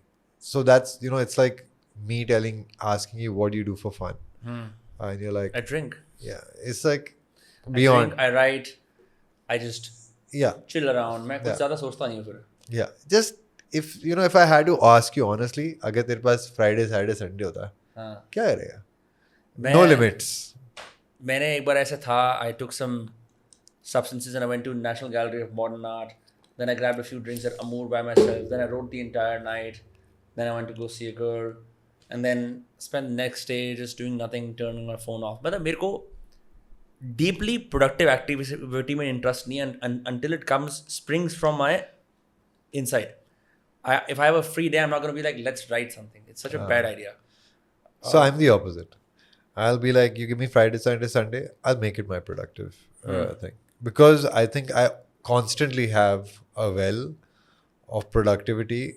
We're saying productivity, but there's a well of things to be done, to be made. To act it out into being, right? Yes, to constantly. And my life stops me from doing that all the time. So I'm trying to find ways of making my life. जुगाड़ हो जाए. रिश्वत दे दूं कहीं से निकल जाऊं. That's my life. So मेरा वो है. मेरा ये. But you can exhaust yourself, no? अगर 7 दिन you were telling me about your episode outside where you just had like 4 days of. Yeah. So yeah, but you see the thing is my exhaustion is a physical problem. It's not a mental problem. I'm not mentally tired. I'm ready to go. I have endless, maybe because I haven't reached the limit of my endurance mentally of how I'm willing to work on something. Because I can just keep working. Like I'm famous for just like working in it. And then getting up like, and then, this just keeps happening to me through the night. But like, karta rahunga. Chutiye ke aise karta rahunga non-stop. And it's not even productive at some point. At some point, it's like now I'm anti-productive. Yeah, but it's this obsession. It's the obsession and it's the process. And I trust my process. So like, I'm like, you get smarter at it. But ultimately, I know that there's an endless spring of shit I want to do. Yeah. How do I find time to do it? When I'm doing so many podcasts, I begin to lose track of why I started this, what I'm doing. But जब बहुत सारे हो रहे होते हैं, बहुत एक साथ हो रहे होते हैं, it's almost like putting on a performance because you forget, because you're doing so much. Yeah. So many shows across 5 months. I'm sure there's moments where you can just buzz through a show and have no idea what the fuck happened. Does that happen? Yeah, many times. Not every show is a memorable show, man. So, there's some cities where something is special. Some cities are just duds. You're doing a job. You're also doing a job. At some point, everybody outside might be having an incredible time, and inside you're like, "You made a kaam hai." So I think it's mostly that. I think out of 77 shows, I'll say probably at least 50 shows are going to be business. Really? Yeah. So are you dealing with but you see, the business is performance. So yeah. That doesn't mean I'm like, oh, my Rorao. And it's like you're pretending to cry. Not that. What I mean is that, you will still give it your best and it will be tight. And people will have a great time. But it might not be one of those special shows where something special is done or something happens. See, when the boredom begins to kick in, does a man and his band begin trying variations? Because मैं तो पुराने Led Zeppelin की clips देखता हूँ. The live shows are so much different than the actual. Yeah, completely. Right? बिल्कुल ही अलग होते हैं. Jimmy Page आधे घंटे solo कर रहा है, and like if they were playing the same song for decades, right? Something new must happen in the band for you to keep having that fire. Otherwise, if you're just singing, like if you're just playing it as is, तुम तो bore हो जाते होगे. तो तुम क्या करते हो? What kind of decisions you take? कि आज ये करते हैं, आज set को ऊपर नीचे करते हैं. Actually, to be honest with you, हम वो ही चूते हैं जो same चीज़ करते रहे. Because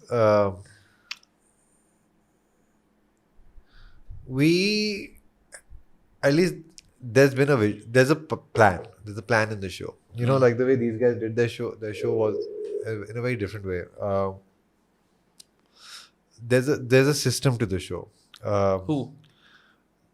Like Jimmy, Led Zeppelin. Led Zeppelin, yeah. Their songs are not the way they built this set was different. I mean, the idea was different. The idea of how they did music was different.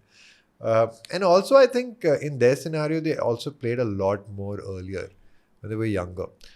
In our case, it's also happening differently. Like, You're all in your late 30s. where like I'm in my late 30s, Bhola, Rohit are just turning 30. Well, Bhola just turned 30. Karthik, me, three of us are like mid 30s. I'm 37. Rohit, pata nahi kitne saal ka hai. Anyway, but my point is, the point I'm trying to make is that these same songs are being performed to a new audience, but years apart, right?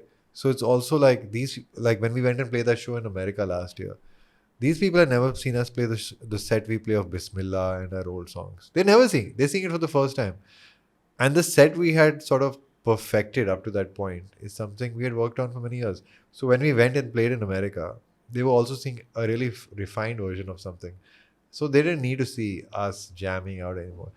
So you are asking me from a band perspective, are we bored of that? Yes, we are bored of that. But at the same time, when you perform it for a completely new audience, there's a different sense of satisfaction that these people will at least be witnessing something which we worked so hard at, and we're going to give them a really like awesome performance. Which, in many moments, I've often said, often drunk, that some of the sets we performed, I would say like are rival some of the best sets you can hear on the planet. Really? Yeah, like for 90 minutes, the set we give you can rival some of the best sets of music you can hear on the planet. Not just Indian band, bakwas. तुम ऐसा क्या करते हो? When you say tight, like what is the tightness in that set? Like what are you doing that It's not just tight. It's the wave. We give you a wave. We start with something. There's constant like surprises, but it's also like it'll go from this moment of like there are these moments, you know, like which the plan has been made. Gana aaya. I'll give you like the set Bismillah, like how we do the set we did last year, for example. It starts, we play a song called Baby Davya. Very like quiet moment, starts with this ambient, kuch nahi music. Boom, there's like a crash and the lights and sound kicks in. If you're in the audience, you'll have like I've had a blast in your dopamine shows. rush. Guaranteed. That song ends. It becomes quiet. You hear birds, right? And then for the first time you hear me sing. So there's been 10 minutes of no singing, just music happening. And then silence. And we like bring it down to like you can hear somebody coughing. Then I start singing. And there's like a moment of release. You know? And then it's great. It reaches that point. That song ends. And that song ends. People are like, wow, he sang. It was beautiful. He did this. And it's all gets quiet again. And then start another song. And this time the horns come in for the first time. So, you know, you keep adding, you keep bringing it. And then at some point, 4 songs have passed. And it's been all this positivity and bullshit. You know, the music has been nice. It's been nice. It's been love. It's been life, nostalgia, all that shit. And then Hira starts. Which... वो सब हो रहा है. And बीच अंधेरा है stage पे, and suddenly you see a flicker, and मैंने सुट्टा जला दिया है, and the vibe has changed of the show, you know. So it's gone from like this sweet music, that's how I would call it, sweet, it's beautiful, all that, and it's moved into this weird sensual place where I'm starting to sing in this more like different manner. The lyrics have changed, the vibe of the show has changed, you know. And this keeps happening basically until the final in the set we have like for Memory Box ends. The second last song is Memory Box. Love is exactly. That's how it starts. So that's like 7-8 minutes of the dance. You know, at this point, people have that's a favorite of people. So we've waited till the end. People are fucking dancing. 7 minute non-stop gana chalta hai. Full energy. Everything goes. Right. This is near the end. That song is over. People think it's the end, but it's not. And as that song's like coming down, it goes to another song, I'm Home, which cuts all the sound, and it's just so quiet that the tempo has gone from like 130 BPM, like fucking dancing for 8 minutes, you're tired, to like the slowest waltz song you can hear. where it's just so this keeps happening, this constant push and pull, and I've never seen that. I've seen great music, I've seen great shows live, and I've seen many amazing performances live. इसको I think it's done. But like, I feel like that particular version of the show we do is special.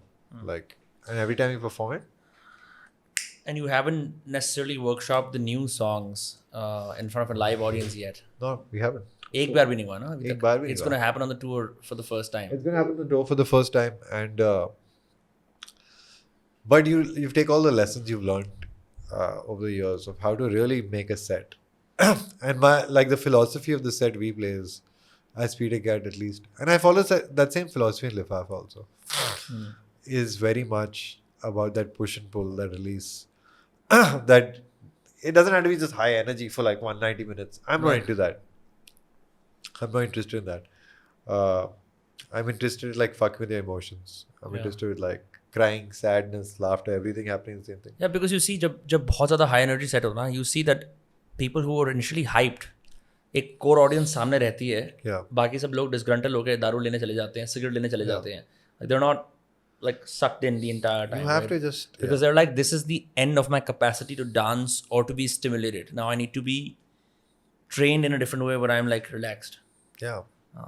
There's a But deep house techno में ऐसा होता है बहुत. yeah, of course. That's why people do so many drugs in that fucking like world. And I think like it's a very, I think it's a unique sort of way to do a set, because I think that's where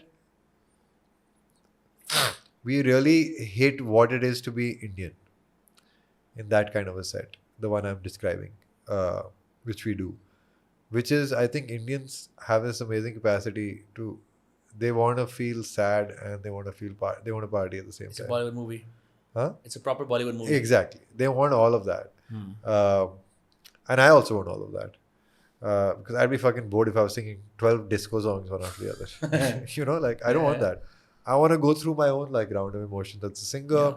Everybody enjoys going through this round of different instruments, different like phases.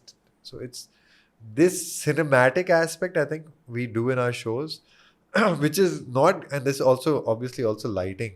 Like the guy we work with, Abhinav, he does a great job with that. So you're watching some sort of live theatrical movie thing, but like that works well. But I also think fundamentally the songs work well.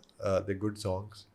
Not to sound like, but I put so much thought and so much work behind writing those songs that I know like how they work, in what light, in what mood. That's the plan. There's a plan basically, and that's why I said I feel like, all jokes apart, I do think it's one of the best 90-minute sets in the world. When you watch it and you go through that entire trip, you'll have a great time. What's one of the songs that you were sick of playing?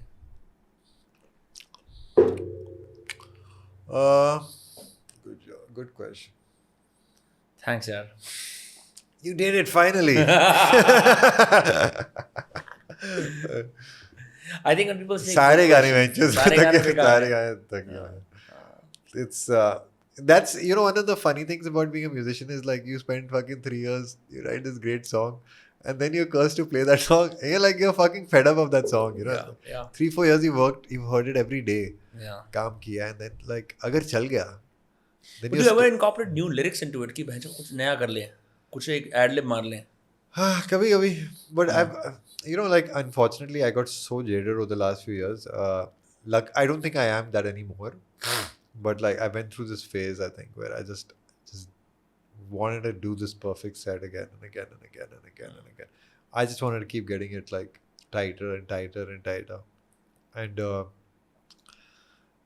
at some point it became very difficult for me because like I'm actually not a naturally like I don't have natural like stage audience interaction skills. Some people are just good at it. I'm not good at it. So I used to get hammered. And yeah, no, I remember एक A1 AQ वाले show पे वो लोग कह रहे थे कि अब शो बंद कर देते हैं. तूने बोला बेंच एक ड्रिंक तो पिला दे यार, और लोग हंसने लगे. Yeah, so it's it's this weird. I don't know. I'm that part of my stage show I haven't really figured out yet. in terms of who am I on stage, because I think there's so much conflict which happens to me on stage and how I want to present myself. And I'm still figuring that out. And I think going forward, I really want to figure out that there are many aspects to this, and I think about this a lot, and I realized one major impediment I had was I mumble. So I'm always like scared of not being understood. When you sing, the lyrics are not clear. No, I worked on that. I think I'm much clearer when I sing, but I still mumble when I speak. Yeah, that happens to the best of us. When you've got a brain running faster than your mouth, you want to like get out all the information एक साथ. तो मैं मतलब कुछ बोलता हूँ and then किसी को समझ नहीं आया, then it's a real problem, like because क्या? Yeah. दोबारा से बोलने में मजा नहीं आता ना, so like, and it's not just that, then I also became self-conscious, and this is something I really worked on. I got self-conscious about my accent. Right, you're like, oh, is it because of my accent people don't understand? But you have a regular English accent, an Indian accent perhaps. Exactly. Yeah. And now I'm comfortable with it, na, but initially वो तो journey होती है. मैं Exactly, America गया था, मैं तो झूठे अमेरिकन accent में बात करता था for years. Then I did one 5 AMU DMT experience, the accent went away. It was insane how that happened. 2018 में मैं गया था श्री चावन के पास, and I immediately realized कि bro ये मैं क्या कर रहा हूँ. Yeah. Oh. I think it happened both ways. I think like I become more comfortable with my accent, but I also think that, and I give credit to Americans and Europeans and whoever people who, at least the people who came, they also, and I think the world is generally improved at this. They've also they make more of an effort to understand what you're saying. What you're saying. They're accommodating now. And not just accommodating, but also now they're used to it because more culture accents have been, we see more accents on culture. Correct. So like they understand you better. Like maybe 20 years ago, if an Indian dude had gone to like America and played, it'll be harder to understand the guy. And now the Americans themselves understand an Indian accent better. I mean, उनका Google का CEO और like Microsoft, उसका तो पता नहीं क्या accent है मतलब. सुंदर Pichai. His is that classic like Indian gone to Silicon Valley. It's a classic South Indian accent. It's thick. He hasn't changed it one bit. I think. He's made it fucking American. He has. I do think. It's a very specific accent which exists for like some of the Silicon Valley folk, Indian folk. Personally, I really dislike that particular accent. Yeah, I remember when I was coming up in college, one of the biggest compliments I'd love to receive was that, oh, which state of America are you from? And I go, what are you? And then I just completely... Very bad. मैंने उसको बिल्कुल हटा दिया ना. But it's very interesting how the world is now open to English music coming from India. मैं उसकी किसकी देख रहा था? Digging in India, the vinyl guy who does vinyl archives and stuff. He's got a great YouTube channel. इसके ऊपर ऐसे 78 से कोई शिलोंग का बैंड है, 79 से कोई दिल्ली का बैंड है. These really rough garage recordings that you can like play. True. And they're all like singing in a very American Indian accent. And the fans के comments सारे के सारे बाहर से होते हैं. But like I'm not sure. Like it's changing. What's the weirdest place you had a fan come and say hi to you from in the world in your shows? Because अब तो America tour भी कर रखा है. Do you mean at a show? Yeah, at a show. Or like, I mean, even messages for that matter. I don't know, man. Like, I would say we have the good fortune of wherever we've gone and played shows over the last 4 years at least, have been specifically people who are very into us. So, jo bhi aaya hai, they're there. They know everything about us. So I think it's fascinating. We haven't had a situation recently of some random dude coming like, wow, you're from India and it's fucking great. I love your music. How did it happen? And it's just like, no, the people who are there actually know everything. They know all the lyrics. They know our history. They know our names. And stuff like that. And so that has been that's something which can give you a lot of confidence that people have bothered, to find out, to understand. And I think, I really appreciate that about the last few years. I think, like with their the movements in America, and especially in America, I would say, where like there's just been a systematic effort to be inclusive of and understanding and make an effort to understand people. I'm talking about younger generations. Of course, older generations in America are still like, which part of America are you from? It's like, that's still there, but like in general, the younger generations just make a huge effort and are fascinated by where you come from and want to, and don't see you as some exotic thing anymore. Which was the anymore. case That before, was the yeah. big thing, right? Yeah, like हमारा scene वही था, तो सितार क्यों नहीं बजा रहा बहनचोद? यार, come on, भाई. ये क्या बजाया? कैसे गिटार है? तब like drums बजा रहा है? वो बजा तो रही है अनुष्का शंकर के Your sitar. English is so good. You know, the most like it's just like that. That's some of the funniest stuff you heard, right? You'll be like, yeah, it's not a big skill, but yeah. So I think those two worlds have met, and so if that answers your question. It does answer my question, and I will say, bro, thank you for your time. Thank you यहाँ आने के लिए. You're welcome, dude.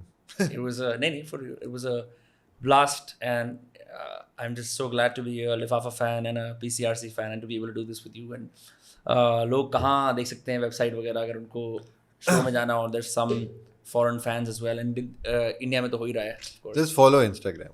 Instagram. PCRC.in पे तो है ना वैसे. PCRC.in is our website. Our Instagram is, I think, Peter Cat Recording Co. And Lifafa is just Instagram.com/Lifafa. सारे शो के updates, everything just happens there. Basically, अगर Instagram कल shut down हो गया, we record fast. No, you do have a email list, no? I remember being. Oh yeah. Oh yeah, हम वो भी करते हैं. यार लेकिन वो मतलब पता नहीं, it's that, you know, remember that percentage I was telling you about Facebook ना? Yeah. 1000 लोग हाँ बोलते हैं, and then 18 लोग आते हैं. I have such a low index of how many people actually show up for things. Yeah. But PCRC.in, Lifafa, and yeah, man, it was great having you on the show. I'm so glad we did it. मैं बड़ा खुश हूँ. चलो सही है. ठीक है. Done. That was it. That was the show. I'll see you all on the next episode. Don't forget to subscribe. Take care. Bye bye. Sayonara. Jai Hind. अगले episode में मिलते हैं.